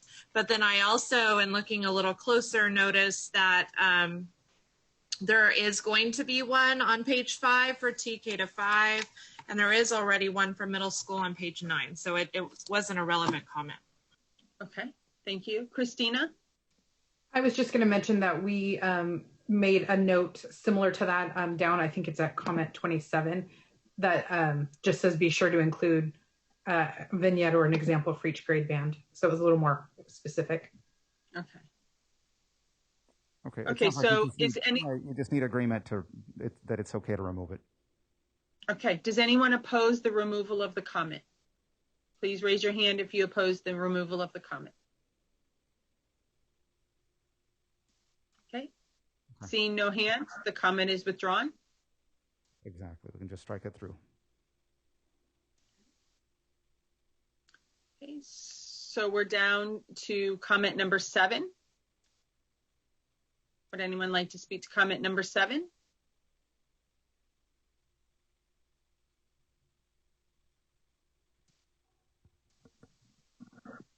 Okay, I'm not seeing anyone wanting to speak to this.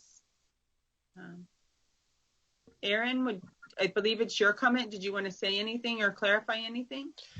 So basically, in those lines, it briefly talks about pitfalls of allowing over-reliance on technology use and said that it needs to be specific and intentional. But I think just in terms of, and this is from my personal experience in my district, we have had some administrators that are really pushing for the use of technology at the expense of some of the precision and the SMPs. And so that's kind of where I'm looking for that guidance to be in the framework, because that's something that I've been fighting at my district level.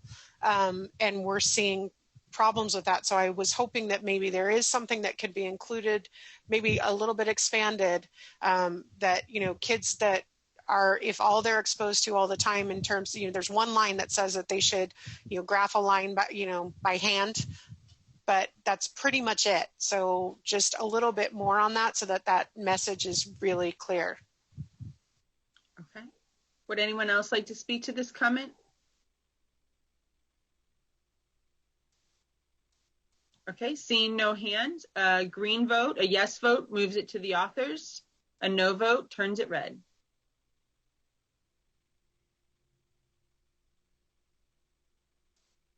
And a thumbs up is I can live with.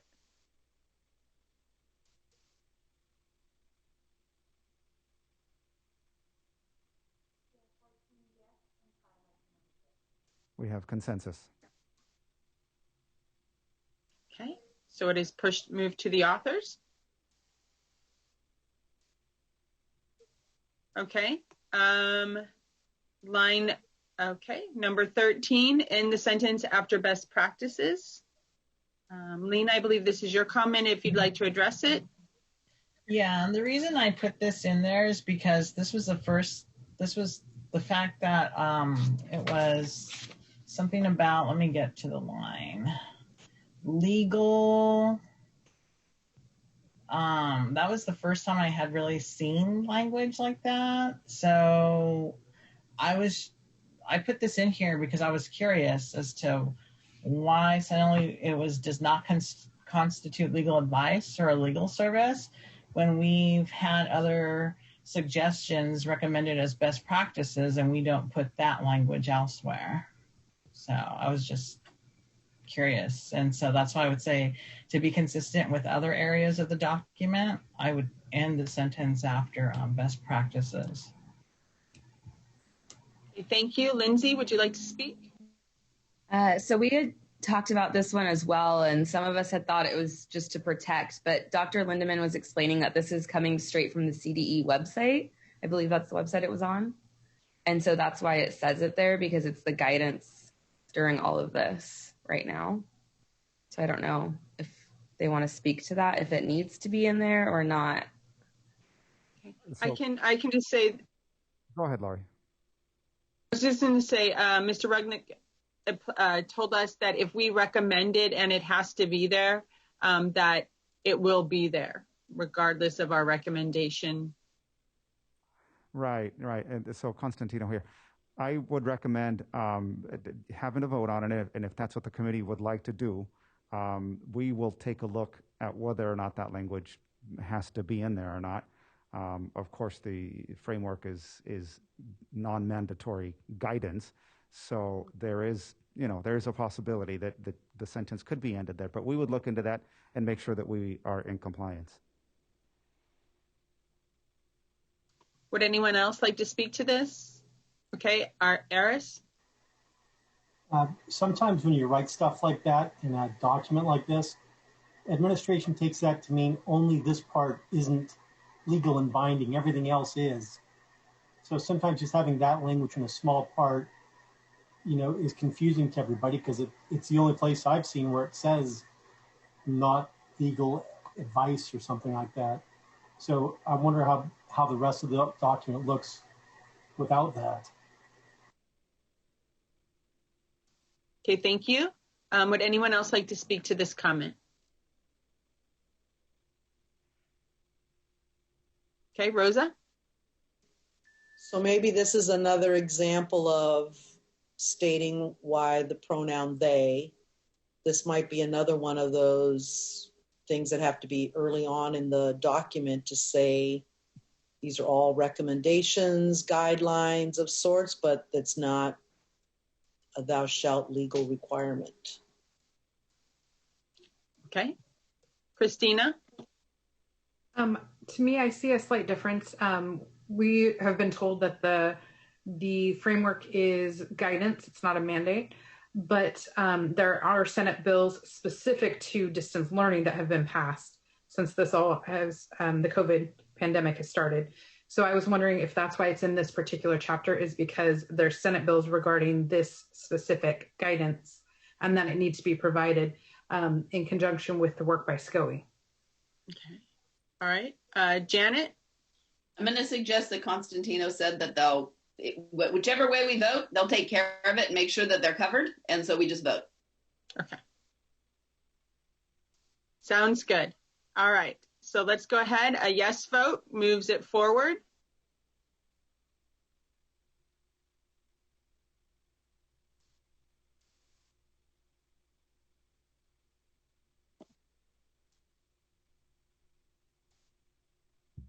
We have 7 yes, 7 no, and 5 I can live with it.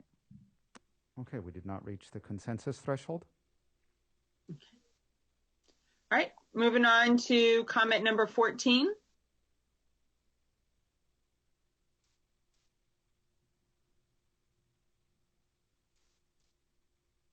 Anybody would like to speak to this?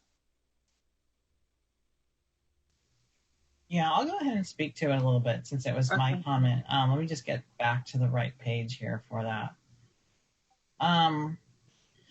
So just thinking about tools, I think it was during the initial, here it is.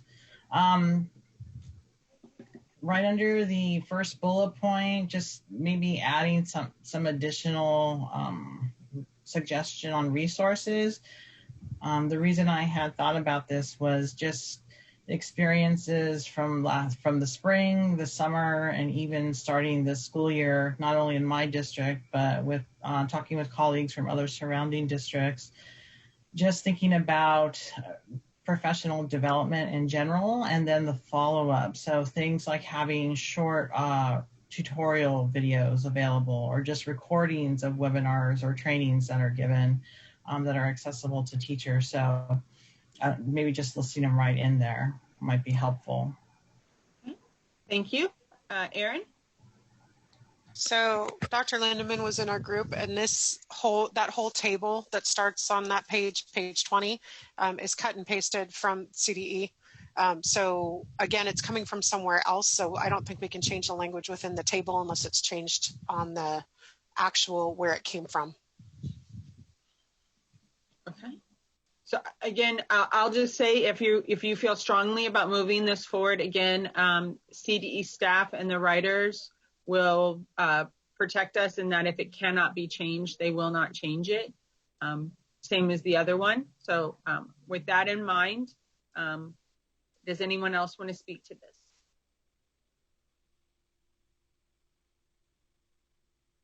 Okay. A yes vote moves it to the writers. A no vote turns it red.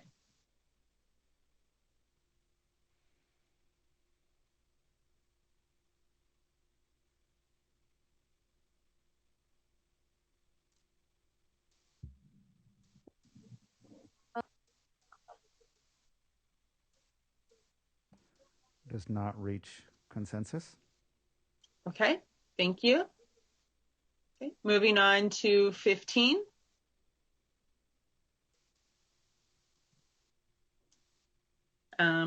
Anyone want to speak to this one? Okay, Eris?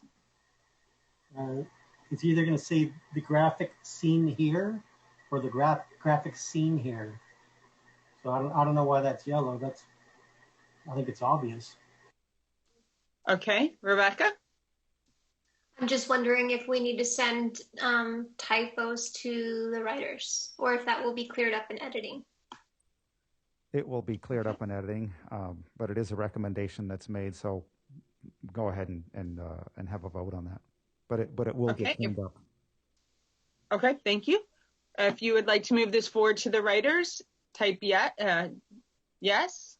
If you would not like to forward it, it's a no.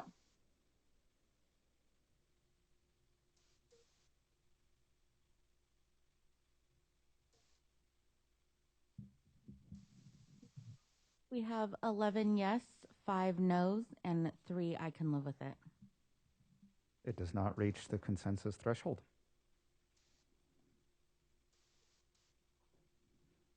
Okay. Okay, Rosa? So I'm just curious, because maybe, again, I didn't understand. Why wouldn't we want to move forward a typo? My understanding from hearing the discussion in that small group was that this was unnecessary. This is going to get cleaned up anyway, so why include it in the document? That is but what I heard. it got put in there, so we might as well just say, yeah, check it out, and it's one less one they have to go looking for. That's all right. Okay. Okay, so we're going to go to tier 4. These are new or edited comments from per 4. So we'll start with comment number 17. I'll give everybody a second to read it, and then if you would like to speak to this comment, please raise your hand.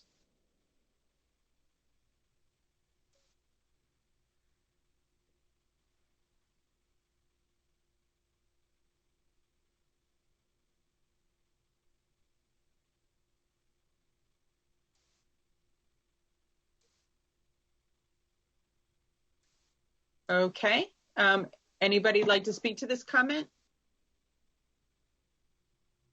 Alpha group.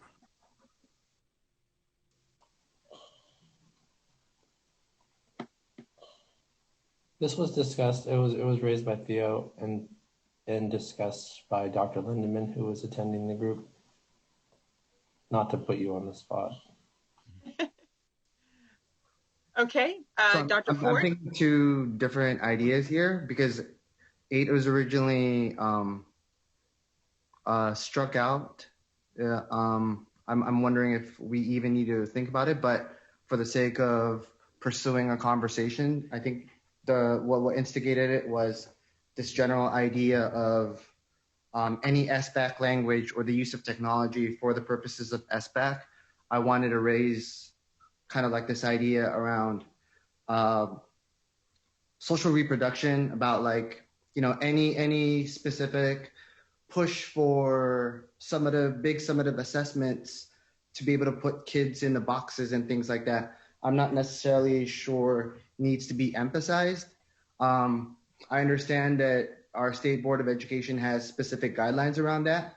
I'm open to keeping I was originally open to keeping the language open without having to emphasize the use of any specific technology just for the sake of prepping or getting students ready for big assessments.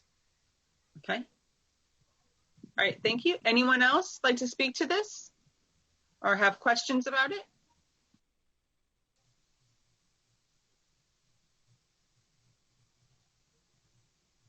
Okay, Dr. Lindemann. I have my hand up. So I think the conversation that we had pointed out that the way the wording of it suggested was that while students are now losing it now, but it was something along the lines of while teachers should also be preparing their students to take the CAS by having them do some practice with using that system, they also should be interweaving technology throughout the school year as well. And I think the way the sentence came out, it made it sound like we should do one or the other. And I think that was the initial sticking point with it. And then there was a larger conversation, like Theo was saying, about that. So, but in particular, the question that's in 17, are the bullet points direct quotes from NCTM? I addressed with the group. The first sentence in each of those bullet points is direct from NCTM. The rest of that follows is not direct from NCTM. Okay. Lori? Constantino Yes. here. So I just want to be clear, because this is in reference to number 8, which has been struck through, all right, it's been removed. Is this, in essence, replacing what got struck? I'm a little bit unclear there. It's a good question. Christina, can you address that? So to me, I think that 8 wasn't as clear of what they're asking, so that was struck through. What I would like to see in this comment to make it more clear is the second part, the desire to revise, using what Dr. Lindemann just said. Perhaps we say, clarify the language in this bullet point to address the fact that teachers should, may do both of these things, not either or. Okay. Would anybody oppose the wordsmithing of this comment? Okay. So Christina, can you provide the wordsmithing you were thinking of? Sure. So just I wanted to add, clarify the language of this bullet point.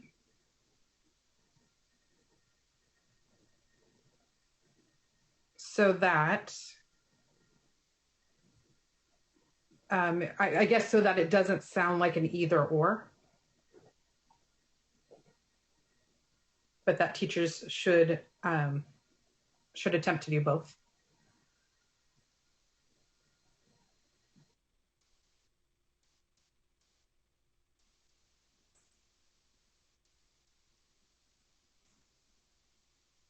You change the word where after but, should that be a should? Should attempt, Christina? Okay. Thank you. All right. With that edit, does anyone else wish to speak to this comment? Okay, seeing no hands, let's go ahead and vote. Yeah, quick question, which bullet? Because we're looking at 3 bullets on lines 140. Okay, so that the first bullet. Yes.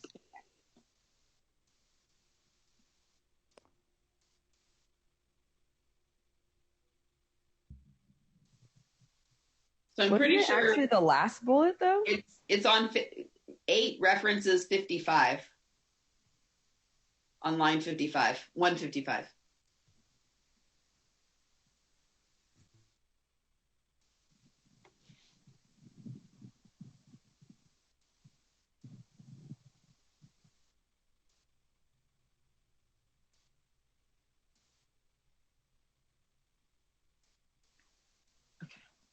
So that's the 3rd bullet point, right?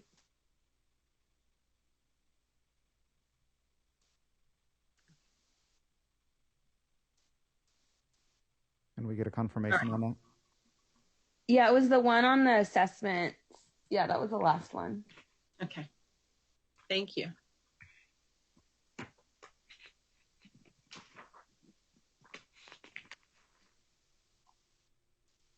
So if you haven't voted, if you could go ahead and vote.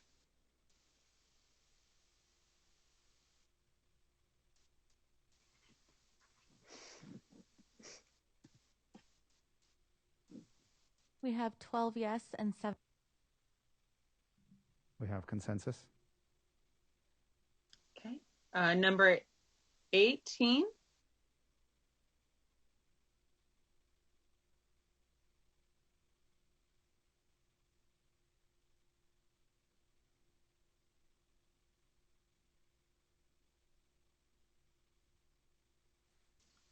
Okay, Erin. So this came out of our discussion, and again, talking to Dr. Lindemann within our small group, but there was a lot of stuff that was cut and pasted information from distance learning and various CDE. And so one of the things, though, that I worry about is that when we publish, I would rather see placeholders to that, the guidance that's not specific to math, like and there's a placeholder there, according to Shanine, on pages 27 to 28, to reference the SCOE work and the CDE guidelines for distance learning, rather than having the distance learning in here, because our timelines in terms of adoption are different. So I want to make sure that it's all completely up to date with what's actually being referenced elsewhere. And so I caution about having it published in this chapter of the framework when it may be different in the actual documents later. Okay. Anyone else want to speak to that comment? Seeing no hand. Okay. Dr. Lindeman? Well, I just wanted to, so from Nancy's presentation and showing us the timelines, it sounded like the Instructional Quality Commission and State Board of Education would still be looking at things in draft form after December. So as that guidance comes into focus more, they could direct the writers to make changes too. I guess I just wanted to point that out. Okay. All right.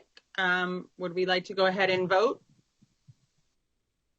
A group yes moves it to the writers, a no turns it red, or we can live with it.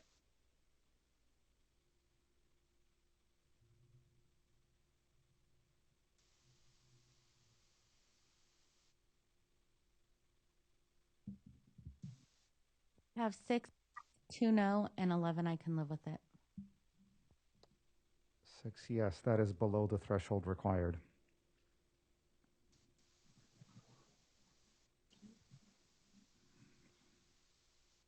All right. 19. All right, number 19. I believe this is asking for to take out the word school closure in favor of those phrases. Okay, Lindsay?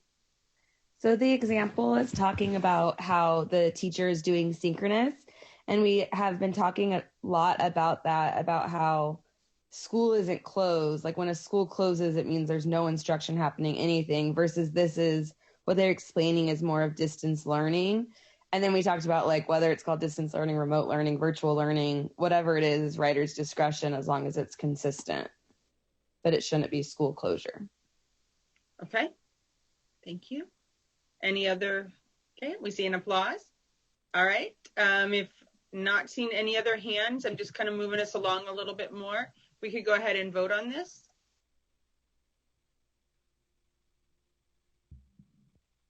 $18. So I can live with it. We have consensus. Number 20.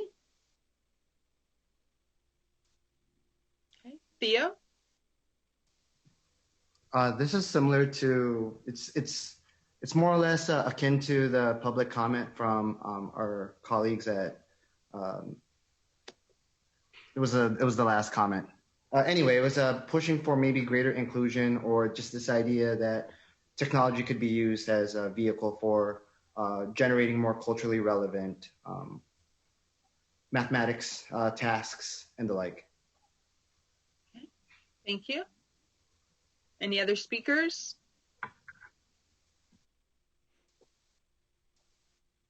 Okay. Let's go ahead and vote.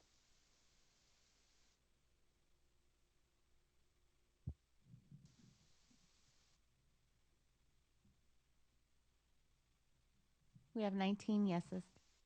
It's unanimous. Okay. Number 21.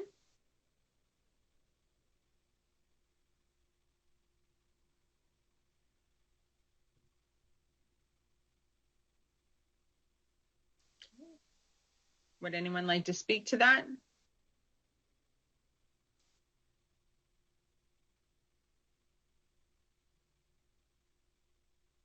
Okay. All right, then we'll just go ahead and vote.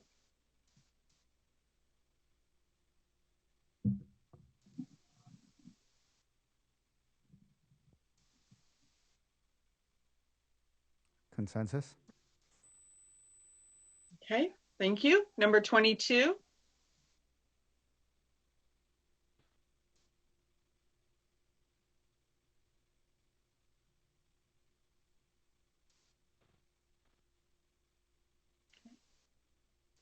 All right, seeing no hands to speak, if we'd like to go ahead and vote.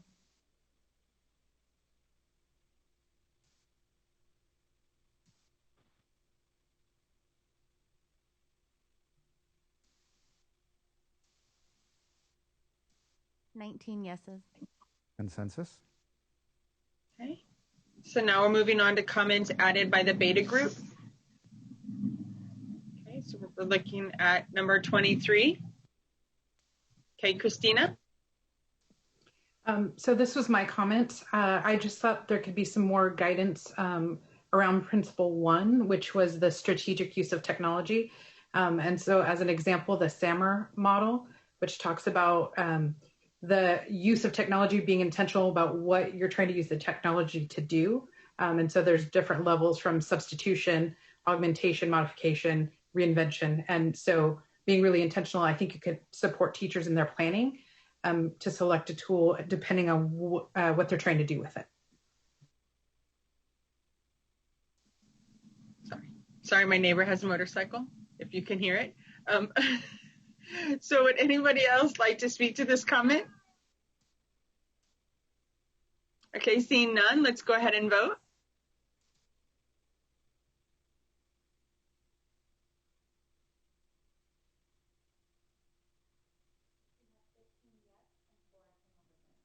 We have consensus. So moving on to number 24. If anyone would like to speak to that. Okay, Rosa. The ones related to page 13 are the equivalent of asking for more concrete examples and the need for districts to have more ideas, because right now it's all over the place. So it was a call out to have from all the work that's being done by the SCOE folks, and as people are learning between now and when this will finally be out there, to share what are some of the ways that it's been working in California. Okay, thank you. Lindsay, and then Erin. Is the intention for that to be like a whole day's schedule of all subjects? Because I just feel that this, like numbers 24 and number 25 are going for guidance for distance learning, and pieces of this chapter, I think in the discussions we've been kind of talking about like what place it has and how it should be more emphasized on math and what it looks like for math specifically, different math examples. But this is just giving guidance for distance learning, which I feel like should be a whole other document that needs to be put out by the state. But even in terms of maximum and minimum math time, we went from the spring where some of our middle schools just had a generic block to do math and we got nailed for it, to now it's 80 minutes on the computer blocks, and that's math. So I'm talking, schedules of what would be pertinent, what is appropriate for the grade bands. So could we add the word math into that then? Well, if that makes the vote, I guess. Options for math schedules. Guidelines for appropriateness of math times for different ages. Remember resources for math, synchronous and asynchronous learning. Right, and I think what you're asking for is just samples, exemplars, be included in here. Some of the issues you're raising here are local decisions, so there couldn't be any one-size-fits-all kind of an approach to this. It would have to be, maybe here are some exemplars, some samples. Right, because right now without anything out there, and I think we're going to have some now that people have had to institute it, it took a long time to have schedules to start off our school year at the expense of really being planned out for when kids were actually showing up. it was a lot of time and effort where maybe having some exemplars that people can start off with will be helpful.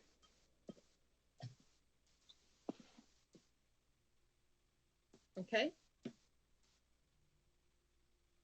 So anybody else would like to speak to number 24? I know we were talking about multiple comments, but we'll need to vote one at a time. Okay, number 24, a yes moves it to the authors, a no does not.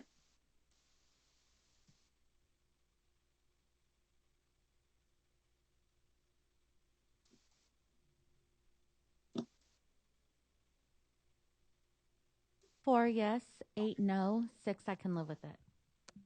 Does not reach consensus. Okay, now number 25.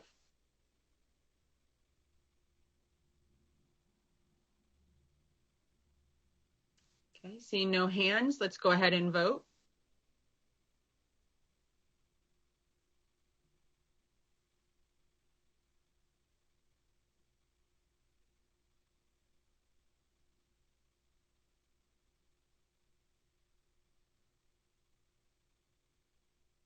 $12 yes, 3 no, and 3 I can live with it.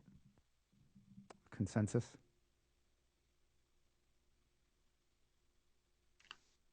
Okay, moving on to number 26.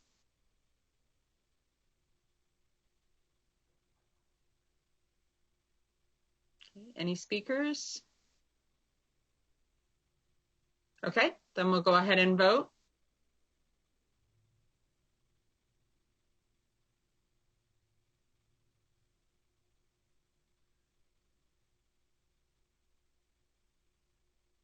$12 yes, and 7 I can live with it. Consensus. Okay. Number 27. I think we've already spoken about this. Seeing no hands, we'd like to go ahead and vote.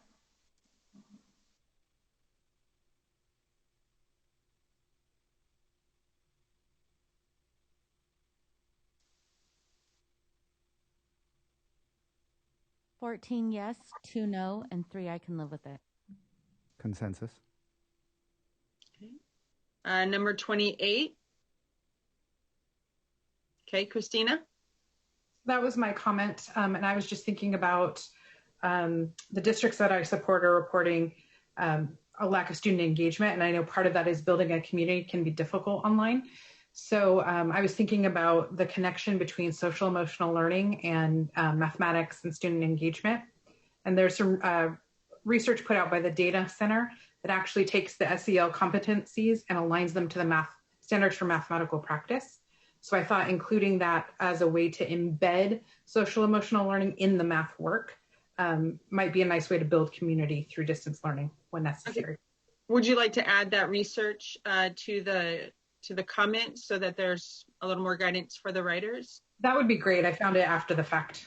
Okay. So can you go ahead and repeat? Yeah, the Data Center has some guidance around mapping the SEL competencies to the standards for mathematical practice.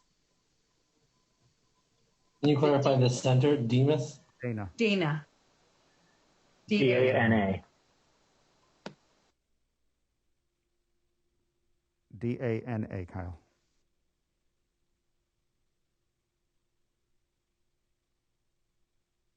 Okay.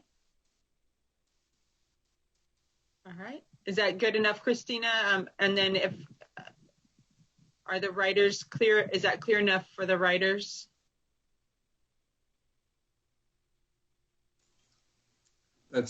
I'm familiar with the Dana Center out of UT Austin. Okay. We can go there. Yeah. So you might want to put that just after it. It's University of Texas at Austin. Thank you.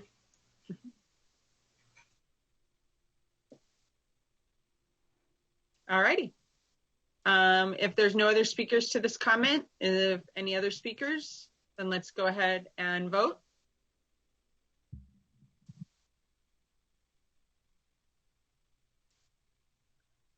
$18 yeses.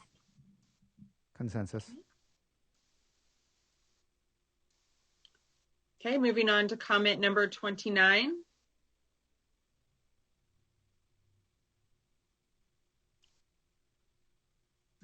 Okay, Stephanie? So that was a comment driven by me.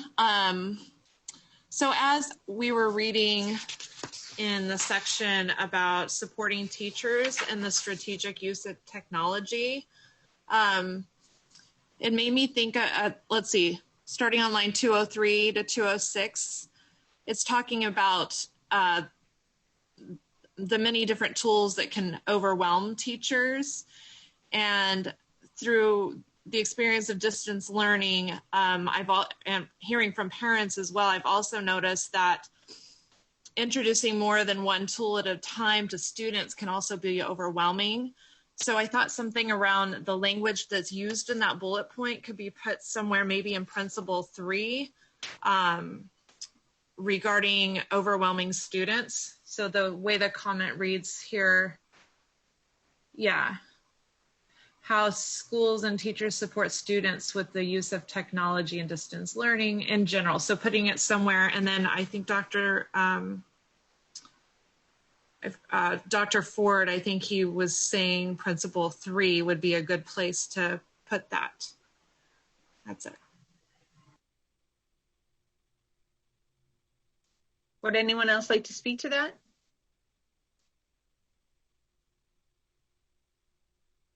Okay, we'll go ahead and vote.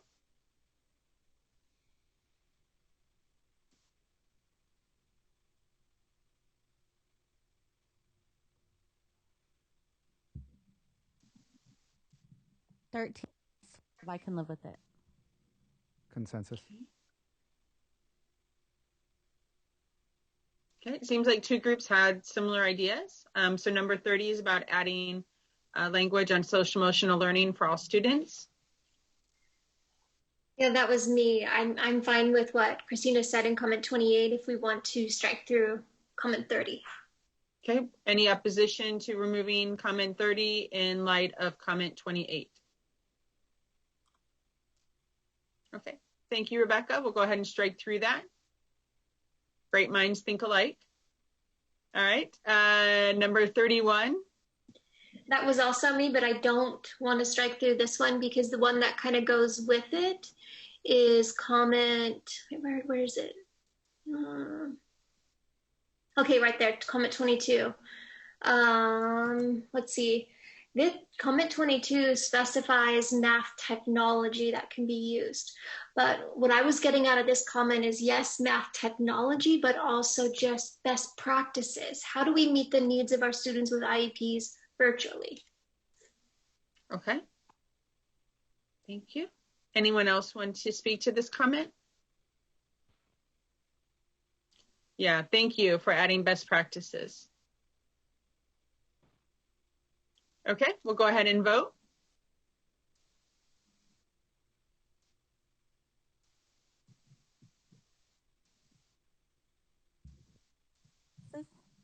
Consensus. Okay, number 32.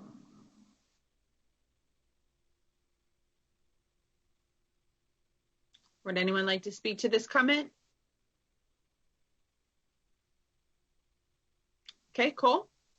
So I kind of raised this comment in our group and really just thinking about John Hattie has kind of come out and said, based on some things that they've learned from Katrina, learned from research from the wildfires and things that are happening in Australia as well, that some of those collaborative structures that were really effective in person when done well are just as effective when done well through distance learning. And so citing some of that research and actually providing guidance on how to do some of those things through a distance learning platform or different options like that would be useful here for teachers. Okay. And a jigsaw was one of those examples that I called out, but there are many that he used references. Okay. Thank you. All right, if we go ahead and vote.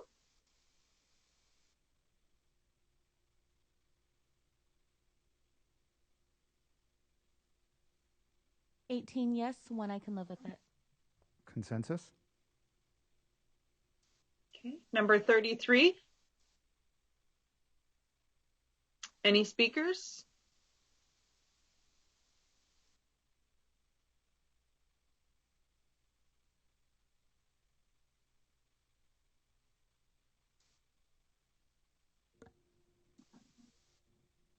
Do I have a speaker? I'm sorry. Okay, I don't see any speakers, so we'll go ahead and vote on number 33.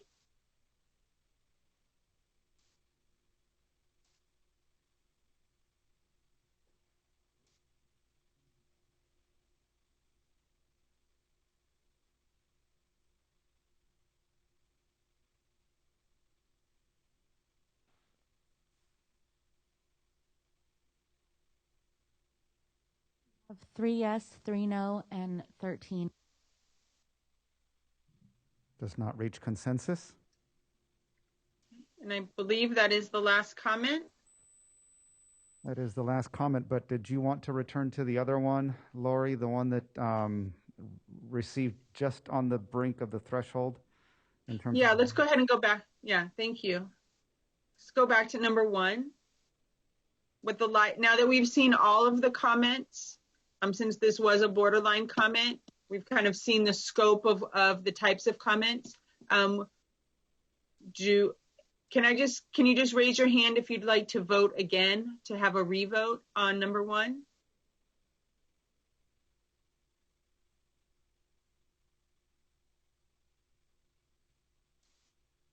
So I'm not seeing any hands. So can I get a thumb? Okay, Cole. And we suggest maybe to put this in the parking lot for now, because I think that once we see the chapter again, we can have this kind of come back up. I think that sounds like an idea, Lindsay. I was wondering what the task of the writers is, if they're being asked to write a chapter on distance learning and technologies in math, then this is kind of like saying to restructure it so it's just about any technology in math, and then there's a part about distance learning. And so I felt like it kind of depends on what they're being tasked to do, if it's to write about technology or distance learning specifically. If you look at the title, we have both technology and distance learning in the teaching of mathematics. So I think it's a dual task. Right. Maybe 6 or 7 months ago, we might have only been talking about technology in the teaching of mathematics. But of course now, as Shanine indicated, we're changed, and we maybe are forever changed. And whether or not the pandemic exists, and hopefully it doesn't, some form of distance learning will continue to take place. And so how do we ensure that it is done in a way that all students are reached, and that have access to the curriculum in an equitable way, in a culturally relevant way, and everything that we're concerned about. But I think distance learning is the message is it's going to continue. Does that answer your question, Lindsay? Okay. Yeah. Dr. Lindeman? So it seems like this is what's coming through in some of these comments, is that second part of the chapter on distance learning needs to be math specific, and that is so. But I guess I just want to say, from the writer's perspective, it's difficult because we don't have official guidance on distance learning. We don't have this other document in place. That's where having these two things progressing forward at the same time sort of sounds like that could work, but in practice, it's very difficult to write guidance when we don't know the general guidance. We don't know distance learning times and things like that.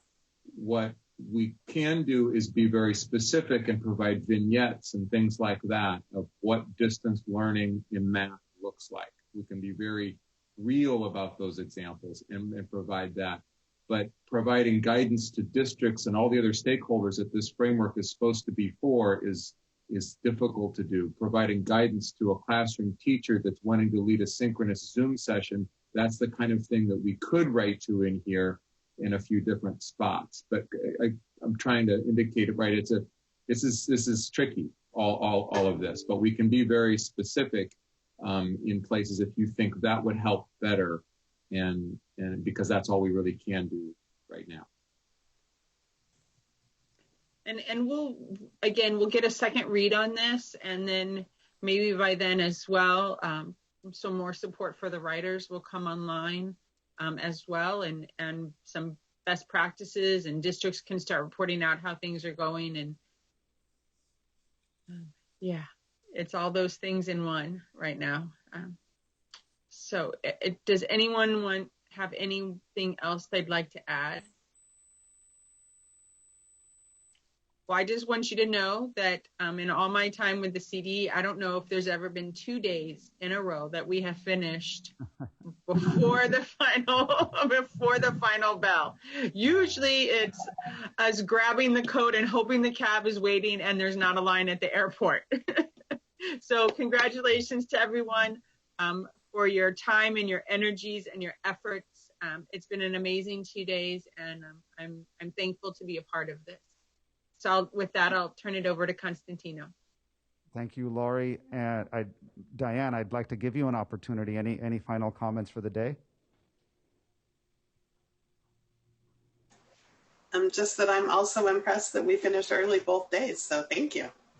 Thank you both. And we are equally impressed with your work here in the office, here in the boardroom. And yes, we salute you. We salute your work. We thank you for everything that you have done these last 2 days. And, I also do want to take an opportunity to thank, it's a team effort, right? And your work can only take place with, of course, the support of other people behind the scenes. And I would like to recognize those people behind the scenes, all the staff, the facilitators who, they're all remote, right? And we managed to bring everybody together and coalesce around this effort, which is ensuring that your work takes place as effectively and as efficiently as possible. And so I just salute all of my colleagues in the department as well. Thank you all for all of your work. And with that, we have some final comments.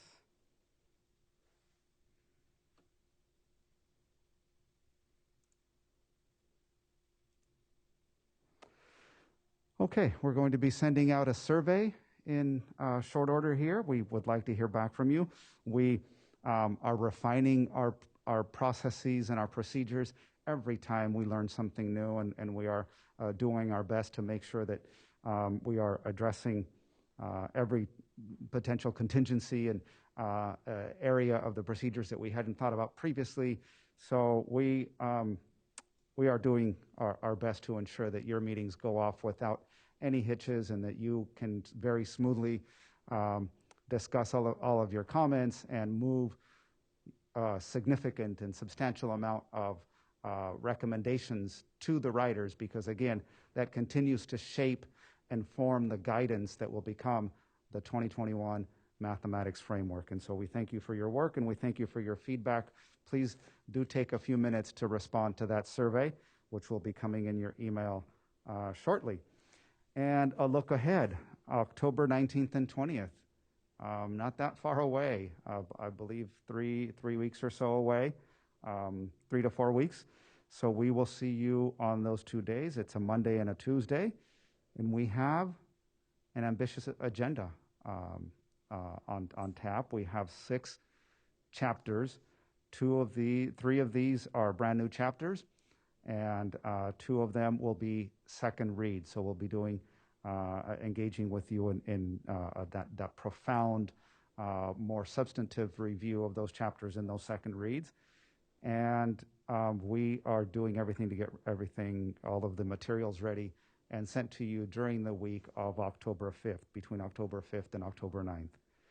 So if there are no other comments, and does anybody have any? We do have a question. Go right ahead. Lindsay? I was just wondering if there's any way, I love the organization and how they're all in the box and things like that, but just things are so crazy right now. Is there any way to get any of these a little bit earlier? Like even if it's 2 of them before the 5th, because to read 6 chapters in 2 weeks and really be diligent about it and looking, for all those ideas is just a lot of work right now. Good observation. And yes, if we have 2 or 3 chapters ready at the beginning of the week and they're ready to go, I am sure that Shanine would be equally in agreement that that would be a good idea to get them out to you as soon as possible. And Thank you. the final ones no later than October 9th. Any other questions? Aaron, did you have a comment or did you put your hand down? It was the same thing. I was going to ask if you could send them in pieces as you get them, because it's really tight turnaround, especially trying to do distance learning right now. For sure. We hear you. All right. Oh, and I did have a comment based on sort of the experience today. When you open up chapters without downloading them, I think that somehow offsets the line numbering and the page numbering.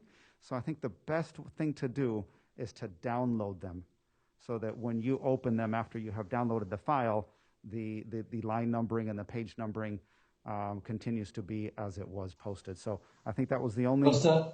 Yes. Costa, this is Kyle. We made a decision that we were going to send Word documents and PDFs because the issue was not having access to Microsoft Word.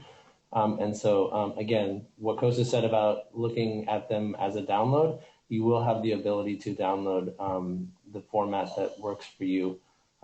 So. Great. Thank you. Thank you, Kyle. And yeah, Kyle will be right there with me, helping me with that. So are there any other final comments?